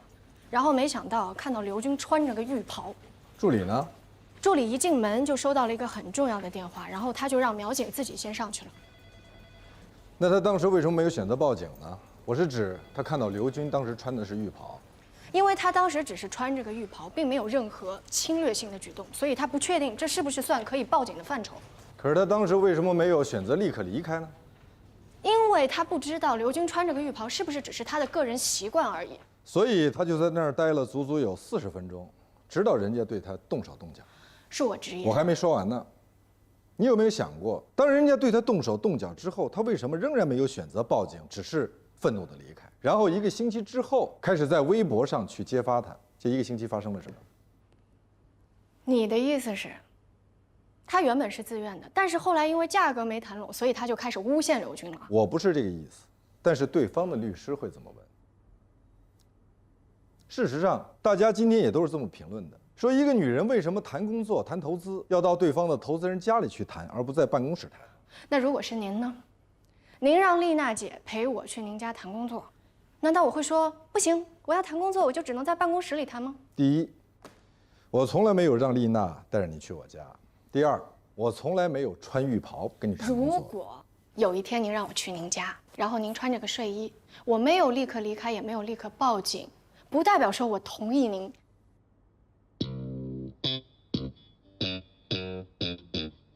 那代表什么？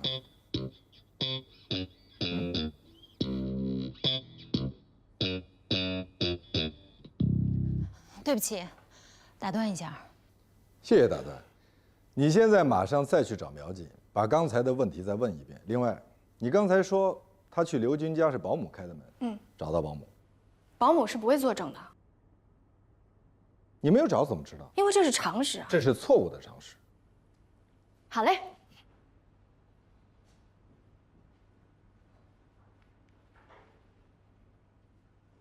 怎么了？今天方老大特别不对劲儿。哪儿不对？他2天戴了同一条领带。也许他有2条一模一样的领带。不，他没有，你有。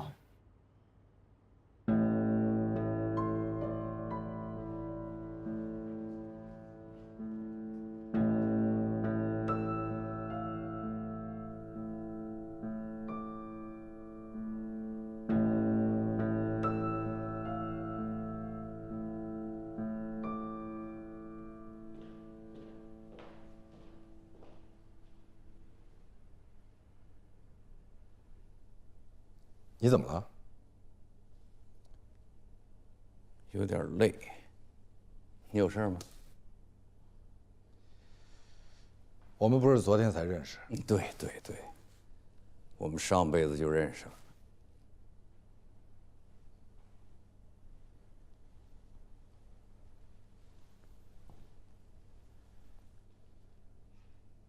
遇到什么事儿了？没事儿。肯定有事儿。我就是有点不舒服。哪里不舒服？要不要我陪你到医院去看看？不用。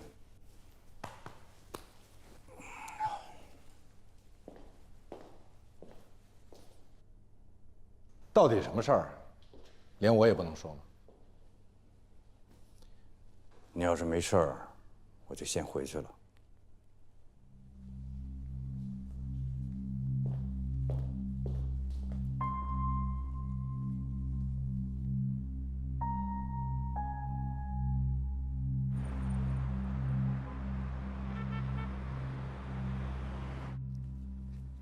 你找我？坐。哎，什么事儿？我不知道应该不应该跟你说。我懂了。哎，说说你懂什么了？你本来有事情想跟我说，但是你见到我面之后呢，你又改变了主意。这种事情经常发生，我也经常改变主意，这个完全能理解。你的理解是错的。那我怎么理解才是正确的呢？我怕连累你。